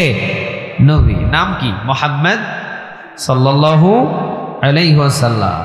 মদিনাবাসী এসেছেন নবীর কাছে, ইয়া রাসূলুল্লাহ আপনি মদিনাতে একটু বৃষ্টি হয় যেন দোয়া করেন না। নবী দুই হাত তুলে দোয়া করলেন। কথা কি আমার বুঝতেছেন আপনারা? কথা বলেন, কথা কি বুঝতেছেন? নবী দুই হাত তুলে দোয়া করলেন, রব্বে কারীম আপনি মদিনার ভিতরে বৃষ্টি দেন। নবী দুই হাত নামানোর আগে মদিনার আসমান থেকে বৃষ্টি ঝমঝম ঝমঝম করে মদিনার ভিতরে দেওয়া শুরু করলেন। তিনি কে? বৃষ্টি শুরু হলো, শুরু হতে হতে সারা রাত বৃষ্টি হলো, সারা রাত থেকে সারাদিন হলো, সারাদিন থেকে আবার সারা রাত, আবার সারাদিন, টানা এক সপ্তাহ পর্যন্ত বৃষ্টি। এক সপ্তাহ পর্যন্ত যদি টানা বৃষ্টি হয় মানুষের কাজ কাম নাই। কথা বলেন না কেন? কাজ কাম নাই, সব বন্ধ, সব স্টপ। নবীর কাছে গিয়ে বলে, নবী গো আপনি এবার দোয়া করেন, এই বৃষ্টি যদি মদিনাতে যেভাবে পড়ছে এভাবে যদি বৃষ্টি পড়ে নবী, তাহলে তো আমরা কাজকর্ম সব বন্ধ হয়ে যাবে। নবী একটু দোয়া করেন যাতে আল্লাহ রাব্বুল আলামিন বৃষ্টি বন্ধ করে দেয়। নবী আবার দুই হাত তুললেন, ইয়া রাব বৃষ্টি যা দিয়েছো তোমার এই নিয়ামত পরিপূর্ণ হয়েছে, মদিনাবাসীর আর বৃষ্টির দরকার নাই। এবার আল্লাহ বলে, নবী আপনি তো দুই হাত তুলে আমাকে বৃষ্টি দেওয়ার জন্য বলেছেন, আপনি তো বন্ধের জন্য বলেন নাই। আপনি যদি বন্ধে করার জন্য না বলতেন কিয়ামত পর্যন্ত এইভাবে আমি বৃষ্টি মদিনায় দিতে থাকতাম। আপনি বলেছেন দেওয়ার জন্য, এই আপনার হাত তো সাধারণ কোনো হাত না। এই জন্য নবীরা দুই হাত তুলতে দেরি হয়, নবীদের হাতের দোয়া সরাসরি কবুল করে নেন। তিনি কে? মুসা আলাইহিস সালাম, তিনিও নবী। একজন উম্মত এসে মুসা আলাইহিস সালামের বাম পাশে এসে বসে বলছেন, পয়গম্বর মুসা আলাইহিস সালাম আপনি একটু আল্লাহ রাব্বুল আলামিনের কাছে দোয়া করেন, আল্লাহ রাব্বুল আলামিন যেন আমাকে একটু শান্তি দেয়। কি দেয়? কথা বলেন, কি দেয়? শান্তি দেওয়ার মালিক কে? কুমিল্লাবাসী বলেন, শান্তি দেওয়ার মালিক কে? আচ্ছা, বড় টাকা পয়সা ধন ভান্ডার সব আছে, শান্তি নাই, অশান্তি দেওয়ার মালিকটাও তিনি কে? শান্তি তিনি দেয়, অশান্তি তিনি দেয়। টাকা পয়সা বাড়ি গাড়ি সব আছে। বাংলাদেশে এমন নেতা দেখলাম বাড়ি গাড়ি টাকা পয়সা সব আছে, কোনো কিছুর অভাব নাই, কিন্তু নিজের বাড়িতে থাকার মতো জায়গাটাও নাই। ঠিক না বে ঠিক? সুযোগই নেই। কোন রাস্তা দিয়ে যে পালাইছে হিসাব নাই। শান্তিতে আছে? কথা বলেন না কেন? শান্তিতে আছে? আর আমরা রিক্সা চালক, সারাদিন রিক্সা চালিয়েছি, 300 টাকা পেয়েছি, দৌড় দিয়ে বিবির জন্য 2টা চকলেট নিয়ে বাজার সদা করে বাড়ির দিকে দৌড় দিছি। 2টা চকলেট দিছি, বিবি এমন একটা হাসি দিছে মনে হয় যে জান্নাতের হুরের হাসি।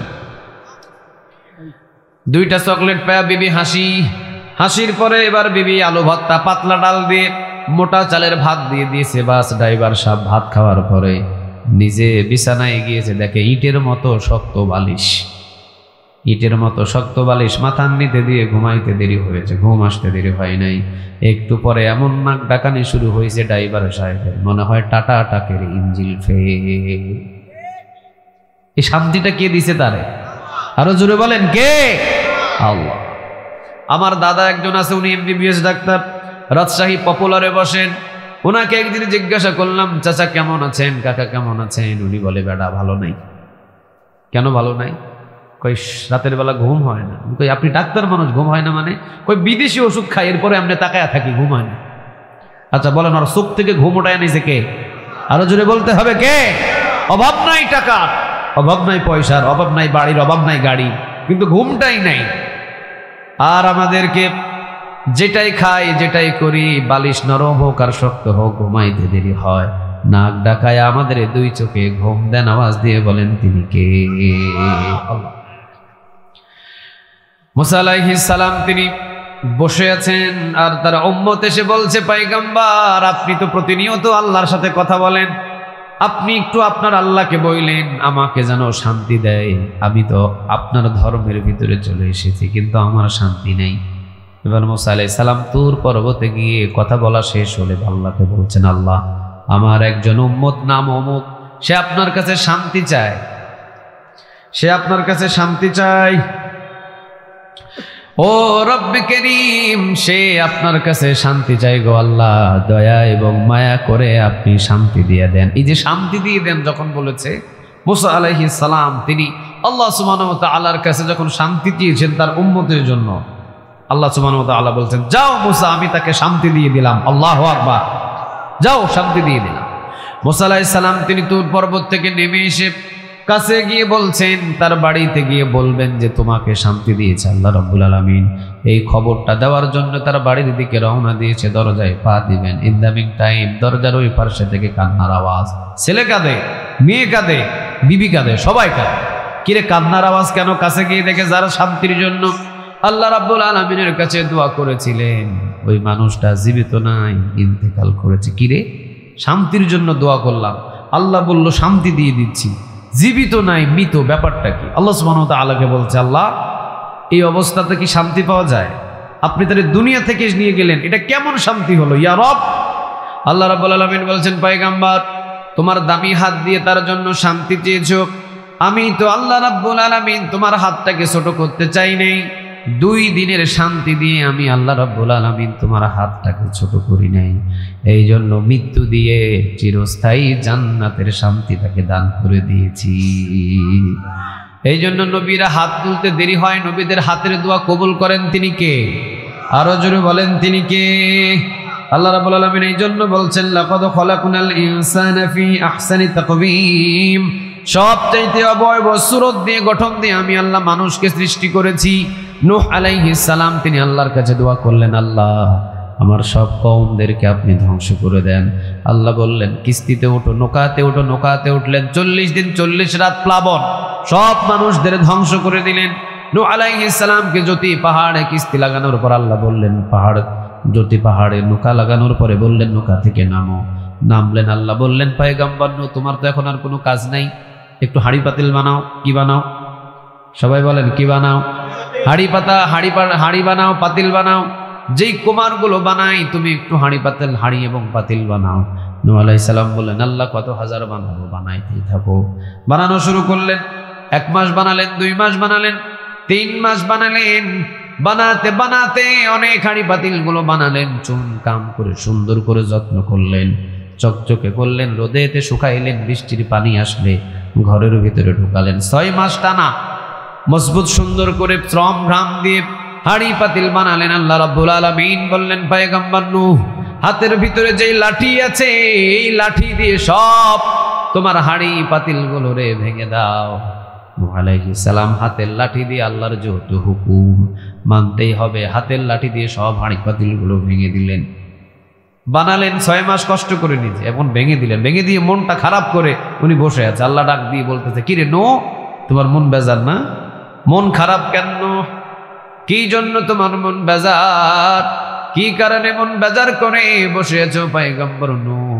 নূহ আলাইহিস সালাম বলছেন, আল্লাহ 6 মাস এত কষ্ট করায়া বানায়া নিলেন, আবার হাতের লাঠি দিয়া ভেঙে নিলেন। কি জন্য বানায়া নিলেন, কি জন্য ভেঙে নিলেন সেইটাই বুঝলাম না। আল্লাহ বলছেন, আচ্ছা হাঁড়ি পাতিল 6 মাস বানাইছিলা, খাওয়াইছিলা কয়দিন? খাওয়ানো লাগছিল? লাগে নাই। আচ্ছা রোদের তাপ, বৃষ্টি এগুলো কি তুমি দিছিলা না আমি দিছিলাম? আল্লাহ আপনি দিছিলেন। আচ্ছা কয়দিন খাওয়াইছিলা? একদিনও খাওয়াই নাই। কোনোদিন তুমি যখন তাকে লাঠি দিয়ে মারতে গেছিলা সে কি তোমার কাছ থেকে পালাইছে? কয় না পালাই নাই। আচ্ছা পালাই নাই, তোমার কাছে হাত জোড় করছিল যে নূহ তুমি আমারে মাইরো না? কয় হাঁড়ি পাতিল আবার হাত জোড় করবে কেমনে? আল্লাহ না হাত জোড় করে নাই। তাহলে 6 মাসের হাঁড়ি পাতিল ভেঙে যদি তোমার এত কষ্ট লাগে, আমি আমার বান্দাদের বছরের পর বছর খাওয়াইলাম, ওদেরকে তুমি দোয়া করে বললা ভেঙে দাও, ধ্বংস করে দাও, আমি ধ্বংস করে আমার আল্লাহর কি খারাপ লাগে নাই? কথা কন না কেন? আল্লাহর কি খারাপ লাগে নাই? তারা কালেমা পড়ে নাই, তাতে কি হয়েছে? আমি তো জমিন তাদের জন্যই বানিয়েছি, আমি তো আসমান তাদের জন্যই বানিয়েছি, আমি তো তাদের জবানের দিকে তাকিয়েছিলাম। কোনো একদিন যদি পড়ে লা ইলাহা ইল্লাল্লাহ, সাথে সাথে যা কিছু করছে পিছনের সব কিছু মাফ করে দিবেন তিনি কে? এই জন্য আল্লাহ বললেন, লাকাদ খলাকনাল ইনসানা ফি আহসানি তাকওয়িম। ও নূহ এত যত্ন করে আমি বানিয়েছি আর তুমি বললা ধ্বংস করে দাও। আমি যে ধ্বংস করে দিলাম, তোমার হাঁড়ি পাতিল ভেঙে যতটা ব্যথা লাগছে তার চাইতে 1000 কোটি বেশি ব্যথা আমি আমার বান্দাদের ধ্বংস করে লাগছে। সুবহানাল্লাহ বলবেন না? আচ্ছা এবার বলেন, যত্ন করে বানাইছেন তিনি কে? আরো জোরে বলেন তিনি কে? এই যৌবনকাল দিয়েছেন তিনি কে? হাতের ভিতরে পাওয়ার দিয়েছেন তিনি কে? মেধার ভিতরে শক্তি দিয়েছেন তিনি কে? এবার আল্লাহ রাব্বুল আলামিন পরের আয়াতে বলছেন সুম্মা রাদাদনাহু আসফালা সাফিলিন। বান্দারে মনে করো না যে তোমার এই যৌবন সৌন্দর্য চিরস্থায়ী থাকবে না। আসফাল সাফিলিন, একে একে নিচ থেকে নিচে নামাতে নামাতে তোমাকে একবারে বৃদ্ধকালে পৌঁছায় দিলেন তিনি কে? সারা জীবন থাকবে না এই যৌবনকাল। আল্লাহ রাব্বুল আলামিন এখানে এটাই বোঝাইলেন, তোমাকে সুন্দর করে বানিয়েছি, মনে করো না চিরস্থায়ী তোমার সৌন্দর্য থাকবে না। সুম্মা রাদাদনাহু আসফালা সাফিলিন, একের পর এক নিচের দিকে আমি নামাতে থাকবো। যুবক ভাইরা এত সুন্দর করে মাহফিল করেছে, মাহফিলের আয়োজন করেছে, ভালো কথা। একদিন এই যুবকরা কি যুবকই থাকবে নাকি বৃদ্ধ হবে? কথা বলেন, এরা কি সারা জীবন যুবকই থাকবে? এরা কি বৃদ্ধ হবে না? আচ্ছা, এদেরকে বৃদ্ধ বানাবে কে? আরো জোরে বলেন কে? আল্লাহ। এই জন্য আল্লাহ রাব্বুল আলামিন বলছেন এখনো সময় আছে, যৌবনকালটা কাজে লাগাও, আমি সুন্দর করে বানিয়েছি। সুম্মা রাদাদনাহু আসফালা সাফিলিন, আমি আল্লাহ তোমাদেরকে নিচ থেকে নিচের দিকে নামাতে নামাতে বৃদ্ধ বানাবো। হাতের শক্তি নিয়ে নিব, কানের শক্তি নিয়ে নিব, চোখের দৃষ্টি নিয়ে নিব, মাজাটাকে কোঁজা করে ফেলবো। যেই নিমসার বাজার থেকে 20 কেজি 20 কেজি 40 কেজি ওজনের ব্যাগ নিয়ে তুমি 3 কিলো হাঁটছিলা, এই হাত আবার এমন অবশ বানাবো নিজে লাঠি নিয়ে ধরে হাঁটার মতো তোমার শরীরে শক্তি থাকবে না। এই নিচ থেকে নিচের দিকে নামায়া দিবেন তিনি কে? মুফাসসিরিনে কেরাম বলছেন আসফাল সাফিলিন, কিছু কিছু মানুষদেরকে আমি বৃদ্ধ করার পরেও তাদের সম্মান কমাবো না, তাদের সম্মান আমি দিনের পর দিন বাড়িয়ে দিব। চিৎকার দিয়ে পড়েন আল্লাহু আকবার। তারা কারা? আসফাল সাফিলিন, যাদের সম্মান আমি বৃদ্ধ হলেও কমাবো না, তাদের সম্মান আমি দিন দিন বাড়াবো। যত বৃদ্ধ করব তাদের সম্মান আমি বাড়ায় দিব। তারা কারা? তারা হলো ইল্লাল্লাযীনা আমানু, যারা ঈমান এনেছিল একজনের উপরে, তিনি কে? ওয়া আমিলুস সালিহাত, এবং নেক আমল করেছিল একজনকে খুশি করার জন্য, তিনি কে? ফালাহুম আজরুন গায়রু মামনুন ফামা ইউকাযযিবুকা বা'দু বিদ্দীন আলাইসাল্লাহু বিআহকামিল হাকিমিন। যারা আল্লাহর উপরে ঈমান আনে এবং নেক আমল করে, ওই মানুষগুলো দিন দিন বৃদ্ধ হয় আর তাদের সম্মান আর মর্যাদা বাড়ায় দেন তিনি কে? বাংলাদেশের যে মুফাসসির 13 বছর জেলখানায় ছিলেন, ওই মুফাসসিরটারে যদি বাংলার জমিনের ভিতরে, তিনি তো যখন বয়ান করেছিলেন তার বয়স ছিল 40-45, যদিও মানুষ ছিল 1.5 লক্ষ 2 লক্ষ 2.5 লক্ষ 3 লক্ষ। উনি তো সম্মানের সাথে জেলখানা 13টা বছর অসম্মানের সাথে রেখেছিলেন, জালিমদের কারাগারে রেখেছিলেন। আপনাদের কাছে বলি, ওনার এই 13 বছরে বয়স বাড়ছে না কমছে? ওনার বয়স যদি ছিল 50, ধরেন 60 বছরে উনি জেলখানায় গেলেন, 13 বছরে কত হয়েছিল? আরে 60 থেকে 13 কত হয়? 73। বয়স কি বাড়ছিল না কমছিল? বাড়ছিল। বয়স বাড়লো, হাতের শক্তি কমে গেল, পায়ের শক্তি কমে গেল, চোখের শক্তি কমে গেল। আগে ছিল চুল সাদা, এখন হলো চুল, আগে ছিল চুল কালো, এখন হলো চুল সাদা, সব কিছু কমে গেল। নিজে হাঁটা চলাফেরা করতে পারলেন না, হুইল চেয়ারে করে চলাফেরা করলেন। 2-10 জন পুলিশ তারে নিয়ে ঠেলে ঠেলে গেল। আচ্ছা, ওনার তো ইজ্জত সম্মান কমে যাওয়ার কথা ছিল, কারণ ওনার দাঁত পড়ে গেছিল, ওনার হাতের শক্তি কমে গেছিল, পায়ের শক্তি কমে গেছিল, হাঁটতে পারে না, ওনার তো সম্মান কমে গেছিল। কিন্তু আল্লাহ বলছেন না, আসফাল সাফিলিন ইল্লাল্লাযীনা আমানু, সে ইমানদার ছিল, ওয়া আমিলুস সালিহাত, নেক আমল করেছিল। এই জন্য সে যত বৃদ্ধ হয়েছিল, একবারের জন্য যদি বাংলার কোনো মাঠে আল্লামা সাঈদীকে নিয়ে আসা হতো, মাঠে জায়গা দেওয়ার মতো বাংলাদেশে কোনো মাঠ খুঁজে পাওয়া যেত না। ঠিক না বেঠে? উনি বৃদ্ধ হয়েছিল ঠিক, কিন্তু বৃদ্ধ হওয়ার সাথে সাথে ইল্লাল্লাযীনা আমানু, ঈমান এনেছিল এবং আমিলুস সালিহাত, নেক আমল করেছিল বিদায় উনি বৃদ্ধ হয়েছে ঠিক, কিন্তু ওনার বৃদ্ধের সাথে সাথে ওনার সম্মান আর মর্যাদা আরো বাড়াইছে কে? আরো জোরে বলেন কে? এই জন্য আপনাদেরকে আমি বলি, যৌবনকাল থাকতে কোরআনের বিরুদ্ধে, ইসলামের বিরুদ্ধে, আল্লাহর বিরুদ্ধে কখনো যাবেন না। এই যৌবনকালটা আল্লাহর পক্ষে কাজ করতে করতে করতে করতে যদি আপনি বৃদ্ধ পর্যন্ত পৌঁছে যান, বৃদ্ধ সময় আল্লাহ অটোমেটিক আপনার সম্মান মর্যাদা বাড়িয়ে দিন। আর যদি কোনোভাবে, আল্লাহ বলেছেন সুন্দর করে তোমাকে আমি বানিয়েছি, সুন্দর সুন্দরভাবে সাজিয়ে দিয়েছি, শরীরের ভিতরে শক্তি দিয়েছি। সুম্মা রাদাদনাহু আসফালা সাফিলিন, একের পর এক আমি তোমার যৌবনকাল কাল নিয়ে নিব, হাতের শক্তি নিয়ে নিব। কোনোভাবে যদি আমার কোরআনের বিরুদ্ধে চলে যাও, ইল্লাল্লাযিনা আমানু, ঈমান যদি না আনো আমার উপরে, ওয়া আমিলুস সলিহাত, নেক আমল যদি না করো, মনে রেখে দিও বৃদ্ধকালে এমন ভয় ভিতরে ঢোকাবো ইন্দুরের গর্ত পালানোর খুঁজে পাবি না। বাংলাদেশে দেখেন নাই কয়েকদিন আগে ধনাঢ্য ব্যক্তি, আমরা বলে ধর্ম ব্যবসায়ী করি, আমরা ধর্ম ব্যবসায়ী, আমাদের মাথায় জীবন গেলেও টুপি আমরা কখনো খুলি না, আমাদের জীবন গেলেও দাড়িতে আমরা জীবনে খুল লাগাই না। আর সালমান নামের এই যে উলঙ্গ, সালমান নামের এই কুলাঙ্গার বাঁচার জন্য দাড়ি কি করছিল? ধর্ম ব্যবসা আমরা করি না, তারা করে। ধর্ম ব্যবসা কি আমরা করি না, তারা করে। বুড়া হইছে, সম্মান কখনো বাড়ে নাই, কমাইছে কে? আরো জোরে বলেন কে? ওদেরকে যখন এই কারাগার থেকে ওই কারাগার, ওই কারাগার থেকে ওই কারাগারে নিয়ে যাইতেছে, আর মানুষ বলতেছে এদেরকে মারে না কিছু, এতদিন বাঁচায় রাখছে কেন? ফাঁসি দিয়া শেষ করে দেয়নি। আল্লামা সাইদি রাহিমাহুল্লাহ রে যখন এই জেলখানা থেকে ওই জেলখানায় নিয়ে গেছে, সাধারণ রিক্সা চালকও বলছে, ইস কেন আলেমটারে ধরে ধরে এত কষ্ট দিতেছে। এই যে ভালোবাসাটা কার পক্ষ থেকে আসে? আরো জোরে বলতে হবে কার? মুফাসসিরিন কেরাম ওটাই বলছেন, আসফাল সাফিলিন। কিছু কিছু মানুষদের আমি সম্মান বৃদ্ধকালে কমাবো না, ওদের সম্মান বাড়তে থাকবে, কারণ তারা ইল্লাল্লাযীনা আমানু ওয়া আমিলুস সলিহাত ফালাহুম আজরুন গায়রু মামনুন। তারা আমি আল্লাহর উপরে ঈমানে অটল ছিল এবং আমি আমার নেক আমল শুধু আমাকে খুশি করার জন্য করেছে, এরা বৃদ্ধ হয়েছে, এদের সম্মান আমি সারা বিশ্বে ছড়িয়ে দিচ্ছি।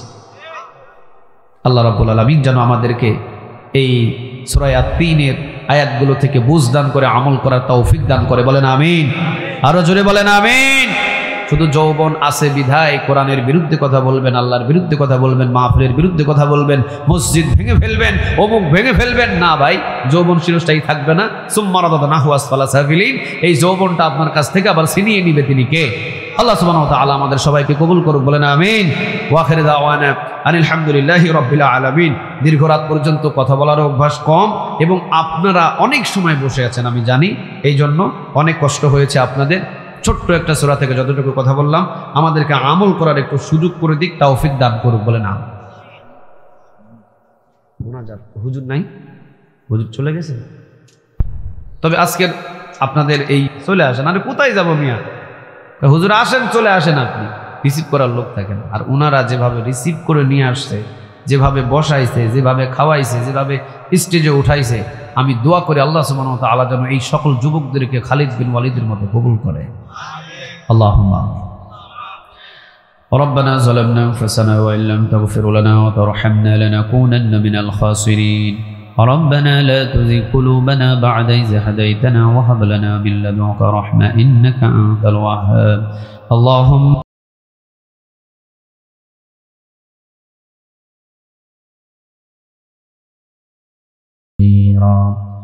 فقد قال الله تعالى في كلامه المجيد أعوذ بالله من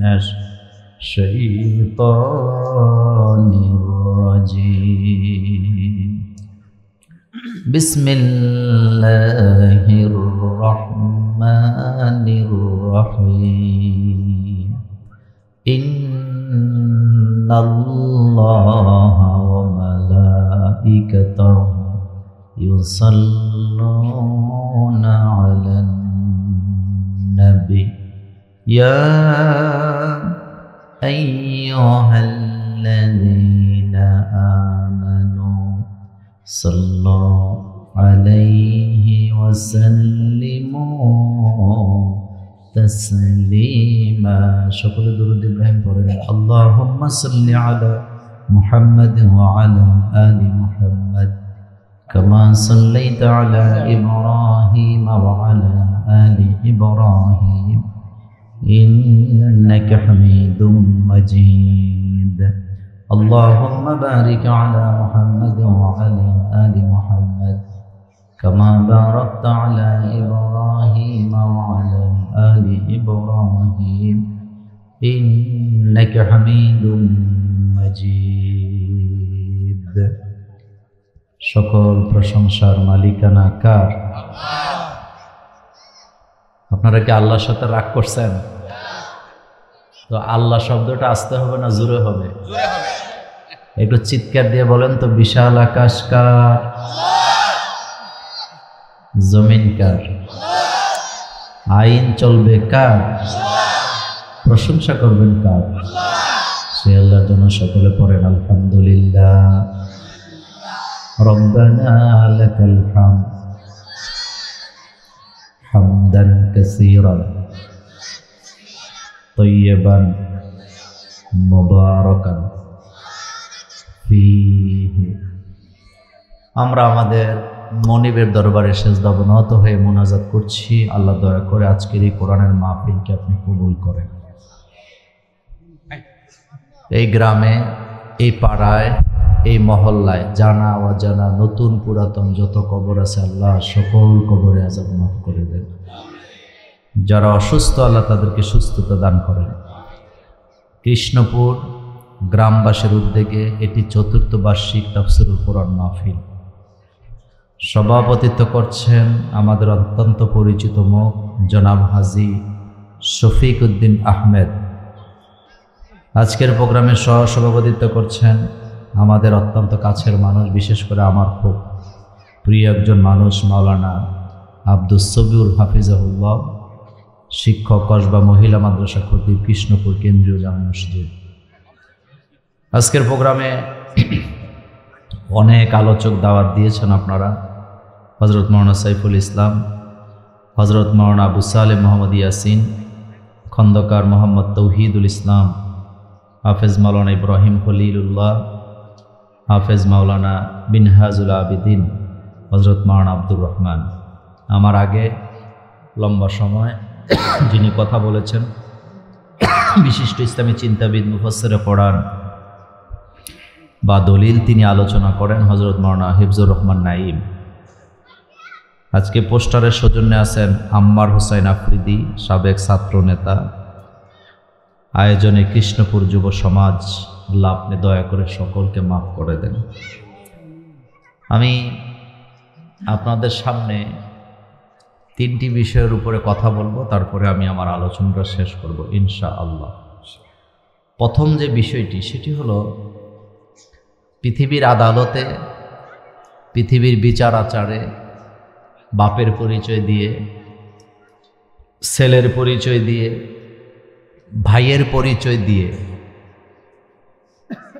নিজেকে আইনের হাত থেকে মুক্ত করা যায়, কিন্তু কিয়ামতের ময়দানে বাপের পরিচয়, ছেলের পরিচয় দিয়ে, স্বামীর পরিচয় দিয়ে আল্লাহর আদালত থেকে বাঁচার কোনো রাস্তা নাই। আমার কথার মধ্যে আপনি রাজনীতি খুঁজেন না, আগে কথাটা বুঝেন। আমাদের বাংলাদেশে বাপের পরিচয়ে রাজনীতি আছে নাকি নাই? স্বামীর পরিচয় আছে নাকি নাই? আছে। ছেলের পরিচয় আছে নাকি নাই? কিন্তু আল্লাহর আদালতে কোনো পরিচয় চলবে না।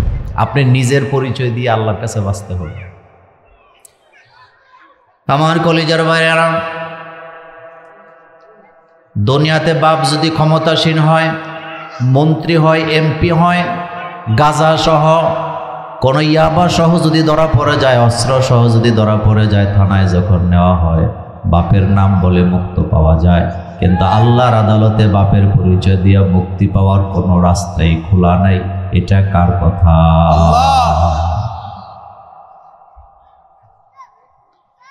হযরত আদম আলাইহিস সালাম, তিনি পৃথিবীতে আগমনকারী প্রথম নবী, প্রথম মানুষ, আবুল বাশার। তার ছেলে কাবিল হাবিলের উপর অত্যাচার করলেন। আদম আলাইহিস সালাম নবী হওয়ার পরেও আল্লাহ তার ছেলেকে ছাড়েন নাই, বরং কাবিলের ব্যাপারে জাহান্নামের ঘোষণা কোরআনে আছে না? ভাই হইয়া ভাইয়ের উপরে অত্যাচার করার কারণে, ভাই হইয়া ভাইকে হত্যা করার কারণে, অথবা ভাই হইয়া ভাইকে ঠকানোর কারণে আদমের ছেলে হওয়ার পরেও আল্লাহ তাকে ছাড়েন নাই, চিরস্থায়ী জাহান্নামের ঘোষণা আল্লাহ দিলেন। তার দ্বারা বোঝা যায় বাপের পরিচয় দিয়া বাঁচার কোনো রাস্তা নাই। নিজের ঈমান আমল ঠিক থাকার দরকার আছে না? বাই হইয়া বাইরে ঠকায়া দেয়, বাই হইয়া বাইরে নিম্নমানের ঘরটা দিয়া নিজে ভালো ঘরটা নিয়ে যায়, নিম্নমানের জমিগুলা দিয়া নিজে ভালো ভালো জমিগুলা দখল করে। এমন জুলুমবাজ ভাই আমাদের কসবাতেও আছে না?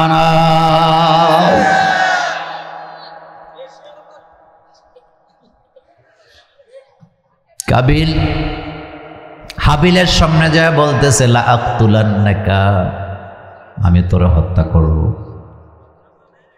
ভাই হইয়া বাইরে হত্যা করতে চায়, কত বড় জুলুম। সামনে যায় বলতেছে লা আক্তুলান্নাকা, আমি তোমারে হত্যা করব। ভাই কথা শোনার পর আশ্চর্য হয়ে গেছে, ভাই হয়ে আমাকে হত্যা করতে বলে, এটা কেমন ভাই? কত নরম সুরে বলতেছে লা ইমবাসাত্তা ইলাইয়া ইয়াদাকা লিতাকতুলানি, ও ভাই তুই আমার ভাই হওয়ার পরে যদি তুই আমারে মারার জন্য তোর হাতটা আমার দিকে প্রসারিত করস, আমি তোকে মারব না, আমার হাত দিয়ে আমি তোরে স্পর্শ করব না, আঘাত করব না।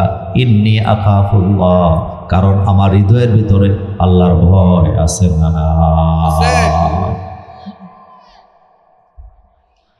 আপনার হৃদয়ে যদি আল্লাহর ভয় থাকতো আপনি ভাইকে ঠকায় দিতেন না।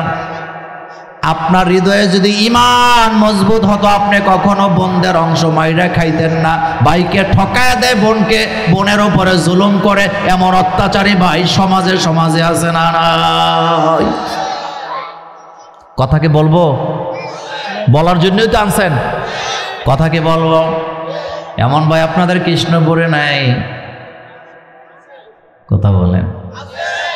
বাইরে ঠকাইছেন, মুছে তেল দিতেছেন, আপনি জিদ্দা গেছেন, কোনো লাভ নাই। সম্পদ নিয়ে কবরে যাওয়া যাবে না, সম্পদের জায়গায় সম্পদ পড়ে থাকবে, মাঝখান থেকে জুলুম করার কারণে জাহান্নাম কপালে আছে না?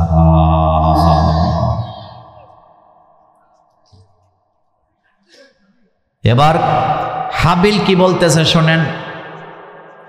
হাবিল তো বললেন আমি তো আল্লাহকে ভয় পেয়ে আমি তোরে মারব না।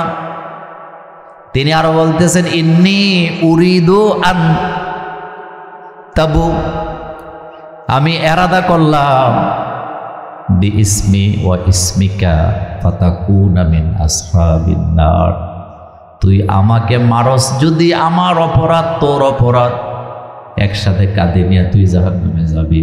তাহলে বোঝা গেল কেউ যদি কাউকে বিনা কারণে হত্যা করে, যাকে মারলো তার অপরাধগুলা কাঁধে নিয়ে জাহান্নামে যাওয়া লাগে কি লাগে না?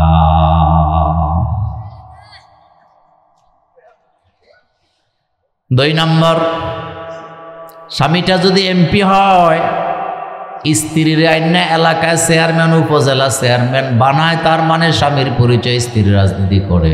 এমন ঘটনা বাংলাদেশে আছে না? কিন্তু কিয়ামতের ময়দানে স্বামীর পরিচয় দিয়ে স্ত্রী বাঁচতে পারবে না। যদি পারত লূত আলাইহিস সালামের স্ত্রী জাহান্নামে যেত না। হযরতে লূত আলাইহিস সালাম নবী, কিন্তু যাকে বিয়ে করলেন তার স্ত্রী জাহান্নামী, এই কথা কোরআনে আছে না? স্বামী নবী, স্বামী কি আর স্ত্রী জাহান্নামী। তার মানে বোঝা গেল স্বামীর পরিচয় দিয়ে স্ত্রী বাঁচবে না। এখন আপনার কাছে আমার প্রশ্ন, নবী স্বামী নবী হওয়ার পরেও স্ত্রী জাহান্নামে যেতে পারলো না, পিসা হুজুর তার স্ত্রীর জান্নাতে নিতে পারবে?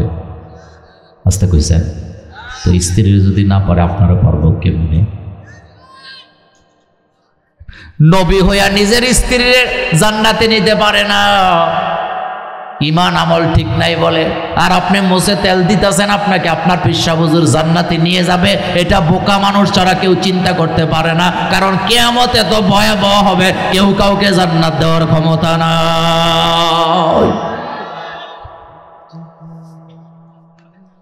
হযরতে লূত আলাইহিস সালাম যার সাথে সংসার করে, এক বিছানায় ঘুমায়, যার সাথে ভালোবাসা বিনিময় করে, তারে জান্নাতে নিতে পারে না ঈমান না থাকার কারণে। আবার স্ত্রীর পরিচয় দিয়ে স্বামী জান্নাতে যাওয়ার কোনো ব্যবস্থা নাই। যদি থাকতো তাহলে ফেরাউন নাই কি দোষ করছে? ফেরাউনের স্ত্রী তো মরার আগেই জান্নাতে, এই কথায় ফেরাউনের স্ত্রী জান্নাতি না জাহান্নামী? এত আসতে বললে হবে না। জান্নাতি না জাহান্নামী? 100% জাহান্নামী। আল্লাহ ঘোষণা দিয়ে দিছে, ওমা নাকামু মিনহুম ইল্লা আইয়ুমিনু বিল্লাহিল আজিজিল হামিদ। আল্লাহ বলে আসিয়ারা যে হত্যা করা হলো, শহীদ করে দেওয়া হলো, তার অপরাধ একটাই ছিল, সেই মানে এনেছিল কার উপরে? কিন্তু আসিয়াকে যেদিন শহীদ করা হয়, আল্লাহ বলেন, ও আকাশের ফেরেশতারা, জান্নাতের সকল দরজা খুলে দাও, আমার আসিয়ার রূপটা যেন উড়ে উড়ে ইচ্ছা মতো যেই দরজা দিয়ে খুশি সেই দরজা দিয়ে জান্নাতে প্রবেশ করতে পারে। এখন প্রশ্নটা যেই জায়গায়, হযরতে আসিয়া জান্নাতি কিন্তু তার স্বামী, আরো জোরে বলেন, তাহলে বোঝা গেল স্বামীর পরিচয় দিয়ে স্ত্রী জান্নাতে যেতে পারবে না। অনেক পরিবার আছে স্ত্রীরা নামাজ পড়ে, তাহাজ্জুদ পড়ে, আর স্বামীটা রাস্তায় রাস্তায় গাঁজা খায়। গাঁজা বোধহয় আপনাদের কসবাতে নাই?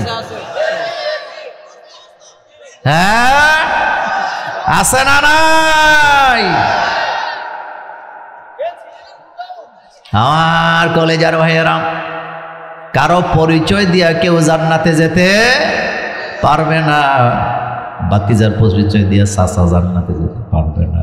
যদি পারত আবু তালিবও জান্নাতে চলে যেত, কিন্তু আবু তালিবের জন্য জাহান্নামের ঘোষণা দিছেন কে? বুখারীর হাদিসে আসছে, রাসূলুল্লাহ সাল্লাল্লাহু আলাইহি ওয়াসাল্লাম চাচার কাছে যায়, বলতেছে, চাচা কালিমা যদি না পড়ো, ঈমান যদি না আনো, তুমি জান্নাতে যেতে পারবা না। এবার চাচা কয়, ভাতিজা কালিমা পড়ব না, কালিমা পড়লে মক্কার কুরাইশের নেতারা আমাকে লজ্জা দিবে। রাসূলুল্লাহ বললেন, চাচা গো, কালিমা পড়লে মক্কার কুরাইশের নেতারা তোমাকে লজ্জা দিবে, আর কালিমা না পড়লে তুমি জাহান্নামের আগুনে জ্বলবা। আবু তালিব কয়, ভাতিজা দুনিয়ার মানুষের কাছে লজ্জা পাওয়ার চাইতে জাহান্নামের আগুনে জ্বলাটাকে আমি ভালো মনে করি। বোঝা গেছে কপালে হেদায়েত নেই। আল্লাহ রাসূল বলতেছেন, চাচা ঠিক আছে, কালিমা জোরে বলারও দরকার নাই, তুমি যে কালিমা পড়বা এটা আমি কারো কাছে জানাবো না, তুমি শুধু আস্তে আস্তে কালিমাটা পড়ো, আমি রাসূলুল্লাহ তোমাকে কিয়ামতে সুপারিশ করব। কয় না, সেটাও করব না। এবার আল্লাহ রাসূল কয়, চাচা তাহলে একটা কাজ করেন, আমি কালিমাটা পড়ি, আপনি আমার সাথে ঠোঁট নাড়েন, কিয়ামতের ময়দানে আল্লাহর আদালতে বলবো, আল্লাহ আমি নিজের চোখে দেখেছি আমার চাচা কালিমা পড়ছে, ঠোঁট নাড়ায়া নাড়ায়া আমি সুপারিশ করব। চাচা রাজি হয়েছেনি? আরো জোরে কর। রাসূলুল্লাহ কাঁদতে শুরু করলেন, চাচা জাহান্নামের দিকে চলে যায়। জিবরাইল আমিনকে আল্লাহ পাঠিয়ে দিলেন, জিবরাইল যাও আমার হাবিবকে জানায় দাও, ইন্নাকা লা তাহদি মান আহবাবতা ওয়ালাকিন্নাল্লাহা ইয়াহদি মান ইয়াশা।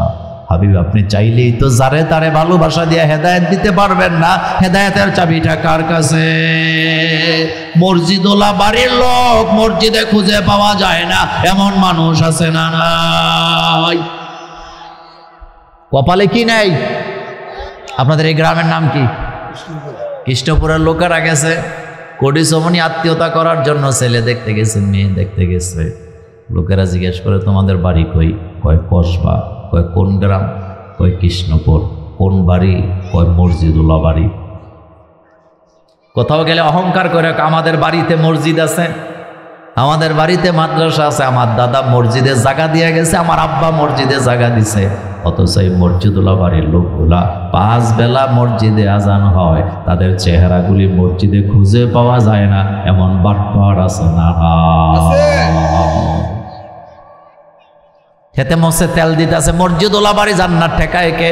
আমি বলি বেটা, কাবা ঘরের সাথে বাড়ি হলেও জান্নাতে যাওয়া যাবে না যদি ঈমান আমল ঠিক না থাকে। যদি কাবা ঘরের পাশে বাড়ি থাকলে জান্নাতে যাওয়া যাইতো, তাহলে আবু জাহিল্লাই কি দোষ করছে?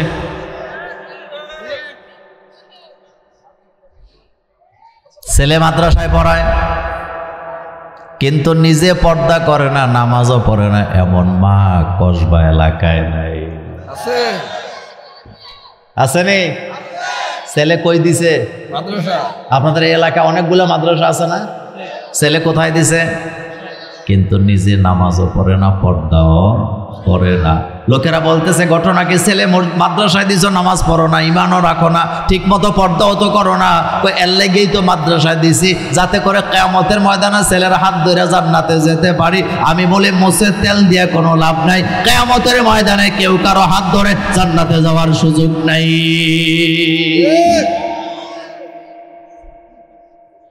কিয়ামত বড় ভয়াবহ, কিয়ামত বড় ভয়াবহ হবে। সেই ব্যাপারে কয়েকটা কথা বলে দিয়ে যাব, আমার সাথে পড়েন। আউযু বিল্লাহি মিনাশ শাইতানির রাজীম, বিসমিল্লাহির রহমানির রহিম।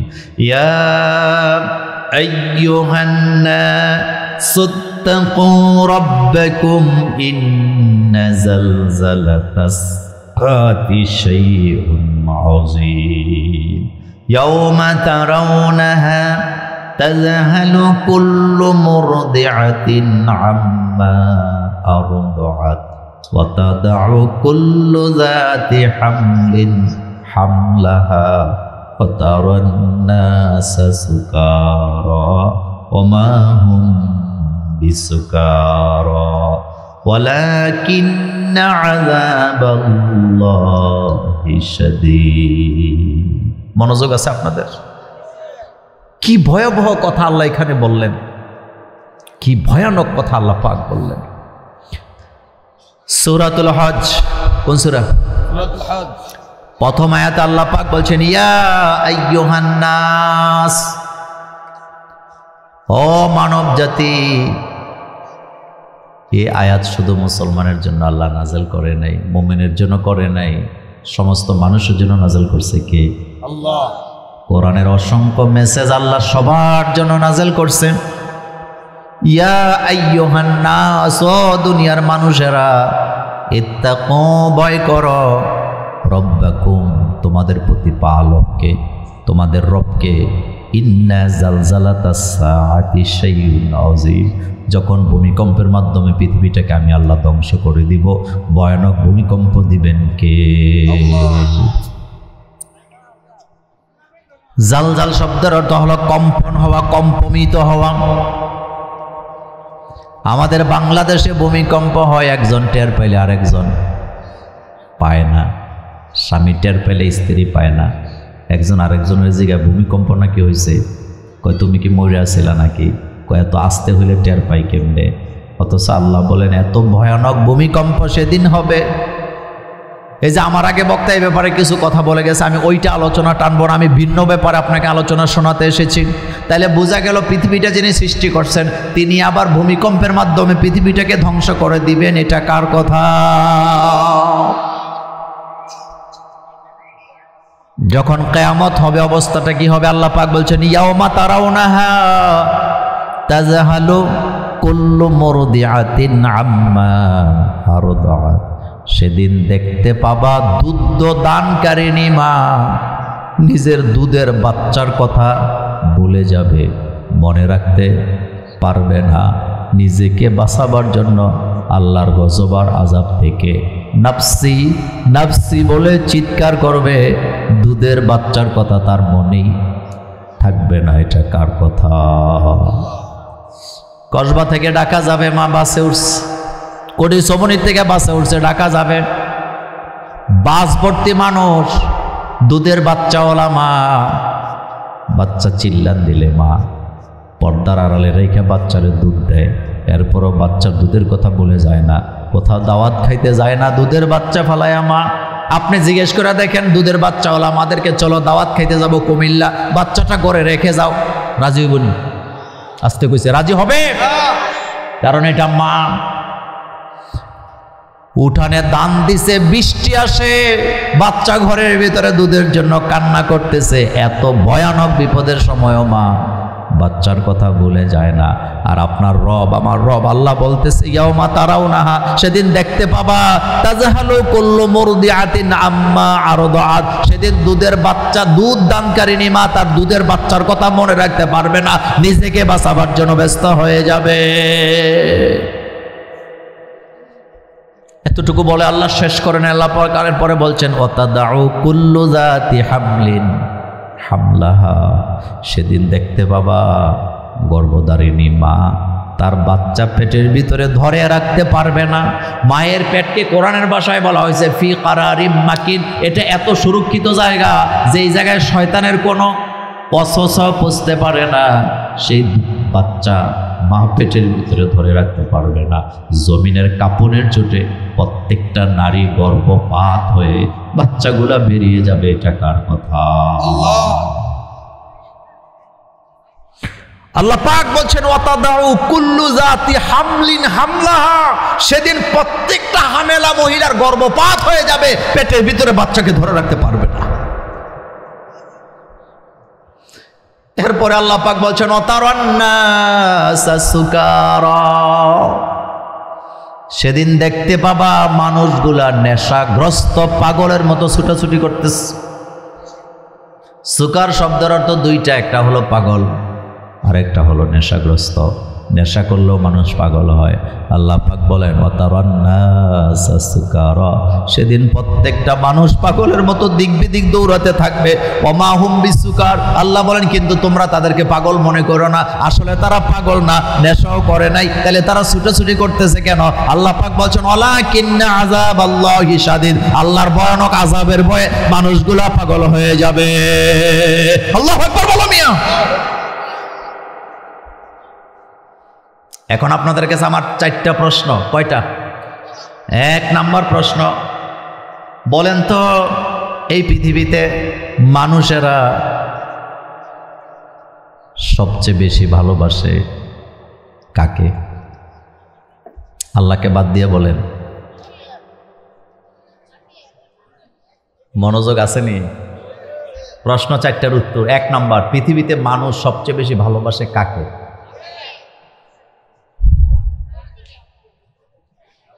প্রত্যেকটা মানুষ তার নিজের সবচেয়ে বেশি ভালোবাসে। মনোযোগ আছে? কাকে কাকে কাকে? মানুষ নিজের চাইতে অন্য কাউকে বেশি ভালোবাসতে পারে না। আপনি বাপ, আপনার ছেলে মেয়েরা যদি আইসা বলে আব্বা তোমার জীবনের চাইতে অনেক বেশি ভালোবাসে, এটা মিথ্যা কথা। এটা বুঝতে হইলে আপনি যদি বুড়া বয়সে বিছানায় পেশাব পায়খানা করেন তখন বুঝবেন ভালোবাসা কারে কয়। কোন স্বামী তার স্ত্রীকে জীবনের চাইতে বেশি ভালোবাসে না। কোন স্বামী যদি স্ত্রীকে যায় কয় বিবিরে ও আমার স্ত্রী, ও আমার ডার্লিং, তোরে আমি জীবনের চাইতে বেশি ভালোবাসি, 100% মিথ্যা কথা। এটা বুঝতে হলে স্ত্রী যদি 1 বছর অসুস্থ হয়ে পড়ে থাকে, রান্না বান্না না করতে পারে, অথবা তার যদি কোনো কাজে না আসে, 2 নাম্বার বিয়া করার চিন্তা ধান্দা আছে না? না, সেম কন্ডিশন। কোন স্ত্রী যদি তার স্বামীকে বলে আমি তোমারে বেশি ভালোবাসি, এটাও মিথ্যা কথা। এক কথা আমি পরে বুঝাইতেছি। পৃথিবীর মানুষ নিজের চেয়ে অন্য কাউকে বেশি ভালোবাসতে পারে না। তুই প্রেমে পড়ছ যুবক, তোর ডার্লিং যদি তোরে মেসেজ দেয় জানের জান পরাণের পরাণ, বুঝবি তোর জীবনের প্রথম কামাইগুলা খাওয়ার দান্দা, তোর থেকে গিফট পাওয়ার দান্দা আছে না? না, হেতির জন্ম জানুয়ারি মাসের 10 তারিখ, কিন্তু জুন মাসে হেতে ওই যে জন্ম তারিখ বন্ধুরে জানাইতেছে, প্রশ্ন করতেছে তুমি তো আমার এত ভালোবাসো, বলো তো দেখি আমার জন্ম তারিখ কবে? আচ্ছা, জন্ম তারিখ জানাইতেছে না, গিফট পাওয়ার আশা করতেছে। হ্যাঁ, ওই ওয়াজ আজকে করব না, কিন্তু একটা কথা বলি, যেই যুবকেরা বিয়ের আগে, বিদেশ যাওয়ার আগে প্রেম করে, এটি বিদেশ গিয়ে মা বাপরে টাকা পয়সা না দিয়ে সব বান্ধবীরে খাওয়ায়। এই যুবক জীবনে কোনোদিন কোমর সোজা করে দাঁড়াতে পারে না। হেতি জাঙ্গাটা শুদ্ধ হেতি লইয়া যায়, মা বাপরে দেয় না। কথা বলেন, কাকে দেয় না? মাকে, বাপকে, ভাইকে, বোনকে, কাউকে দেয় না। জীবনের প্রথম কামাইগুলো হেতির পিছে খরচ করে। এমন ভালো যুবক কসবাতে নাই। আমার কলেজের ভাইয়েরা, তাহলে 1 নাম্বার প্রশ্ন শেষ। মানুষ কাকে বেশি ভালোবাসে? বলেন, জোরে বলেন। 2 নাম্বার প্রশ্নের জবাব দেন। এই পৃথিবীতে সবাই আমাদের সাথে রাগ করে, সবাই আমাদের সাথে সম্পর্ক ছিন্ন করে, আব্বা আম্মা রাগ করলেও মাঝে মধ্যে 2-3 ঘন্টা কথা বলে না, স্ত্রী রাগ করলে রান্না বান্না করে না, কিন্তু একজনই আছেন তিনি আমাদের সাথে রাগ কইরা 1 সেকেন্ডের জন্য আমাদের অক্সিজেনও বন্ধ করে না, আমাদের হার্ট বন্ধ করে না। তার নাম কি? সবাই রাগ করে, সম্পর্ক ছিন্ন করে। বন্ধু বান্ধব রাগ করলে মেসেজ দেওয়া বন্ধ করে দেয়, যোগাযোগ করে না। আব্বা আম্মাও রাগ করলে কয়েক ঘন্টা কথা বলে না, কিন্তু একজনই আছে আমাদের সাথে রাগ করে যোগাযোগ বন্ধ করে না। তার নাম কি? কোনো সন্দেহ আছে? অক্সিজেন বন্ধ করছে কোনোদিন রাগ কইরা? 3 নম্বর প্রশ্নের জবাব দেন। কিয়ামতের ময়দান যেদিন সংগঠিত হবে, সেদিন আমি আপনি যখন আল্লাহর আদালতে ধরা পড়ে যাব, আপন বলতে 2 জন ছাড়া কেউ থাকবে না। আল্লাহ তো আপন আছে, নেই। রাসূলুল্লাহ ছাড়া আর কাউকে পাশে পাওয়া, আরো জোরে বলেন, যাবে নাকি? যাবে না। এটা জানার পরেও রাসূলের সুন্নতের প্রতি অবহেলা আছে না? না। আচ্ছা বলেন তো কসবার ভাইয়েরা, 20 বছর বয়সে দাড়ি রাখা আর 70 বছর বয়সে দাড়ি রাখা দুইটা কি এক জিনিস? আসতে কইছেন, এক জিনিস। 70 বছর বয়সে যেটা দাড়ি রাখছে, এটা রাখছে 2 কারণ। একটা হলো এত বুড়া বয়সে দাড়ি না রাখলে খারাপ দেখা যায়, মানুষে বলবে কি। আরেকটা হলো কামাইতে গেলে গালের মধ্যে ব্লেড লাগিয়া যায়, কারণ গাল তো বাঁকা হয়ে গেছে। এখন কই ঠিক আছে দাড়ি রাইখা দে, কিন্তু 20 বছর বয়সে যেটা দাড়ি রাখছে 100% রাসূলুল্লাহর ভালোবাসায় রেখেছে, এতে কোনো সন্দেহ না। আচ্ছা বলেন তো, 14 বছর বয়সে নামাজ ধরা আর 40 বছর বয়সে ধরা কি এক? 40 বছর বয়সে ধরছে কারণ হাঁটুতে একটু একটু ব্যথা আসে, কবরের কথা মনে পড়ছে, এখন নামাজ পড়া লাগবে বাধ্যতামূলক। কিন্তু 14 বছরে যেটা ধরছে, বুঝতে হবে তার কলিজার ভিতরে আল্লাহর ভয় আছে না নাই? তাহলে আমাদের সাথে রাগ করে না কে? আল্লাহ। 4 নম্বর প্রশ্ন, কিয়ামত কবে হবে? হ্যাঁ, একটা কথা ভালো বলছে, আল্লাহ জেবলা দেয়, কথা তো সত্য। কিয়ামতের ডেট আল্লাহ কাউকে জানান নাই। কিয়ামত কিভাবে সংগঠিত হবে, কিয়ামতের মাঠের ভয়াবহটা কেমন হবে, এই কথাগুলো আল্লাহ আমাদেরকে বলেছেন, কিন্তু কিয়ামতের কোনো ডেট নাই। 5টা জিনিসের ইলম আল্লাহ নিজের কাছে রেখে দিয়েছেন। কয়টা? ইন্নাল্লাহা ইনদাহু ইলমুস সাআ ওয়া ইউনাজ্জিলুল গায়স ওয়া ইয়ালামু মা ফিল আরহাম। আল্লাহ বলেন 5টা ইলম আমি আমার কাছে রাখছি। 1 নাম্বার, কিয়ামত কত তারিখে হবে, কবে হবে, এটা আমি আল্লাহ ছাড়া কেউ জানে না। 2 নম্বরে কোন জায়গায় কখন কতটুকু বৃষ্টি হবে, আমি আল্লাহ ছাড়া কেউ জানে না। 3 নাম্বার, মায়ের রেহেমের ভিতরে যে বাচ্চা আছে, পেটের ভিতরে যে বাচ্চা আছে, আমি আল্লাহ ছাড়া বাচ্চার খবর কেউ জানে না। এই খবর একমাত্র কার কাছে? 4 নাম্বার, আগামী দিন আমি আপনি কোথায় যাব, কি রিজিক গ্রহণ করব, আল্লাহ ছাড়া কেউ জানে না। আর 5 নাম্বার, আমার আপনার কোন জায়গায় কখন কিভাবে মৃত্যু হবে, সেটাও জানে কে?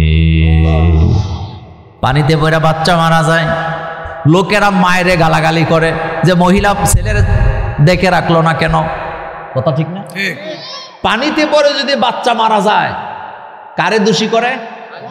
আসতে কইছেন, কাকে? মাকে দোষী করেন। কিন্তু আপনি একটা বার চিন্তা করার দরকার, আপনার কি মনে হয় মা কি বাচ্চাটারে পাহারা দেয় নাই? আসলে পাহারা দিছে ঠিক, কিন্তু আল্লাহ হায়াত দিছে এতটুকু। আপনি যদি সমস্ত পরিবারের লোকেরাও যদি বাচ্চা পাহারা দেন, আল্লাহ যদি তার হায়াত লিখে রাখেন 2.5 বছর, 1 সেকেন্ড বাড়াতে পারবেন না।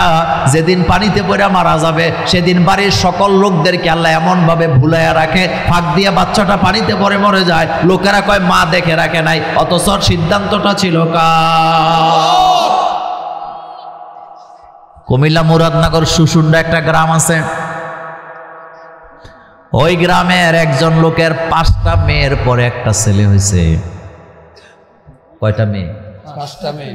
এরপরে একটা ছেলে হয়েছে। একটা মেয়েও তখন বিয়ে দেয় নাই। 5টা বোন ভাই নিয়ে কারাকারি করে পাহারা দেয়। নিজেও মসজিদ থেকে আইসা বাচ্চা কোলে নিয়ে বসে থাকে। তার স্ত্রী পাগলের মতো ছেলেটাকে ভালোবাসে, সোজা কথা নয়। 7টা মানুষ একটা বাচ্চার পেছনে শ্রম দেয়। পেশাব করতে দেরি, বোনেরা প্যান্টটা পাল্টাইতে দেরি নেই। এত আদরের বাচ্চা, বাড়ির কাছে কোনো পুকুরও নাই। মাটি দিয়ে আগের দিনে ঘর লেপতে এখন না বিল্ডিং বানাইছেন। উঠানের কোণার মধ্যে একটু মাটি উঠাইছে ছোট্ট একটা গর্ত থেকে, যেটা দিয়ে ঘর লেপছে। ওই গর্তটা বৃষ্টি হওয়ার কারণে একটু পানি জমে আছে। এত আদরের বাচ্চা, তারা কেউ বলতে পারতেছে না। হঠাৎ তাকায়া দেখে বাচ্চাটা ওই গর্তের মধ্যে পড়ে মরে আছে। তা আপনি কি বলবেন পাহারা দেনে? আসলে ব্যাপার সেটা নয়। হায়াত এতটুকুনই দিয়া পাঠাইছে কে?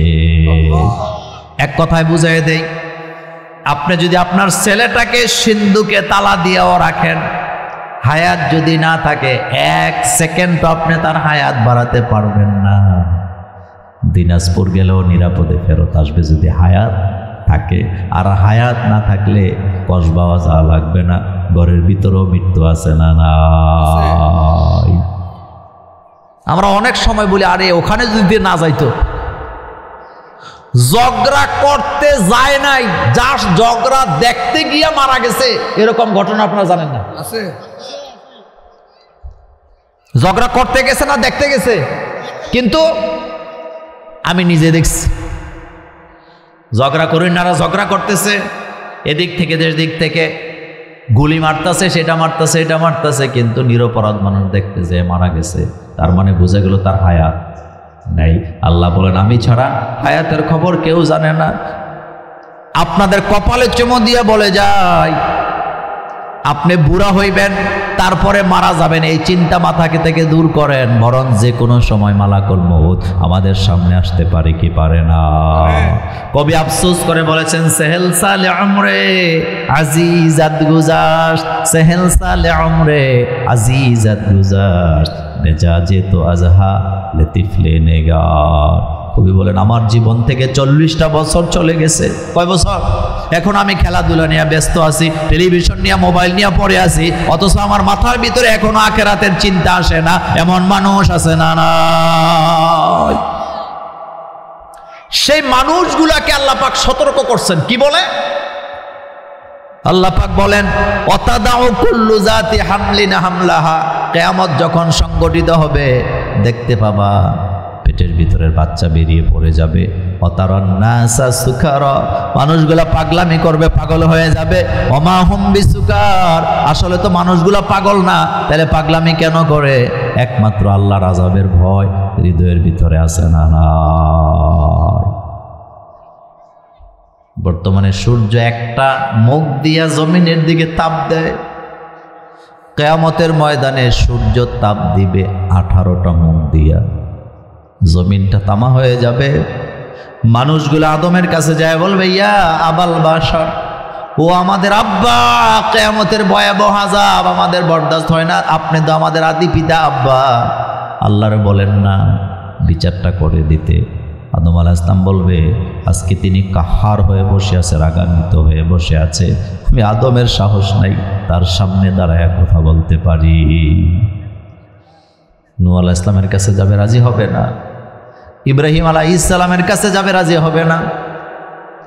ঈসা নবীর কাছে যাবে, রাজি হবে না। রাসূলুল্লাহকে খুঁজবে লোকেরা। আল্লাহ রাসূল আরশে আযমের ছায়ার নিচে সেজদা দিয়ে পড়ে থাকবেন। আল্লাহ বলবেন হাবিব আপনি মাথা তোলেন, বুখারীর হাদিসে আসছে।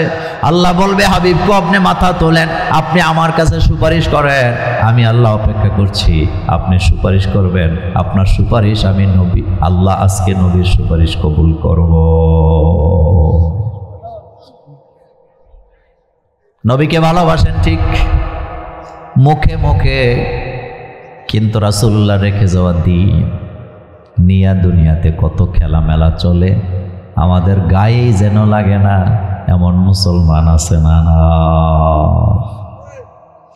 কবি আফসোস করে বলছেন দিন কা सूरज डूब रही है हम लोगों के सामने, दिन का सूरज डूब रही है हम लोगों की सामने, रोज हाशर में क्या जवाब है मुस्तफा की सामने। দিনের সূর্যটা আমাদের চোখের সামনে ডুবে যাচ্ছে, মুহাম্মদ সাল্লাল্লাহু আলাইহি ওয়াসাল্লামের সামনে কি জবাব দেব? আল্লাহ রাসূলের সামনে দাঁড়াইতে হইলে রাসূলুল্লাহর সুন্নতের কদর করা দরকার আছে না? না, খাইতে উঠতে বসতে চলনে বলনে কোথাও রাসূলুল্লাহর সুন্নত খুঁজে পাওয়া যায় না। যতদিন পৃথিবীতে বেঁচে থাকবো রাসূলুল্লাহর সুন্নতের উপরে জীবন যাপন করতে রাজি আছি না নাই? আল্লাহ যেন আমাদেরকে তৌফিক দান করেন, আমরা বলি আমিন। আমার কলেজের ভাইয়েরা, আপনারা একটা জিনিস জানেন না, সেটা হলো আমার আজকের এই প্রোগ্রামটা কথা ছিল 8টা থেকে 9টা পর্যন্ত কথা বলার, কারণ আমার পরের প্রোগ্রামটা অনেক দূরে, আমাকে লাকসাম যেতে হবে এখান থেকে, যেখানে যাইতে আমার প্রায় 2 ঘন্টা সময় লেগে যাবে। তা আপনাদের ভালোবাসা এতটুকুন সময় দিয়ে গেলাম। আবারও দেখা হবে অন্য কোনো দিন, অন্য কোনো মাঠে, অন্য কোনো আলোচনা নিয়ে। আল্লাহ পাক সে পর্যন্ত আমাদেরকে ভালো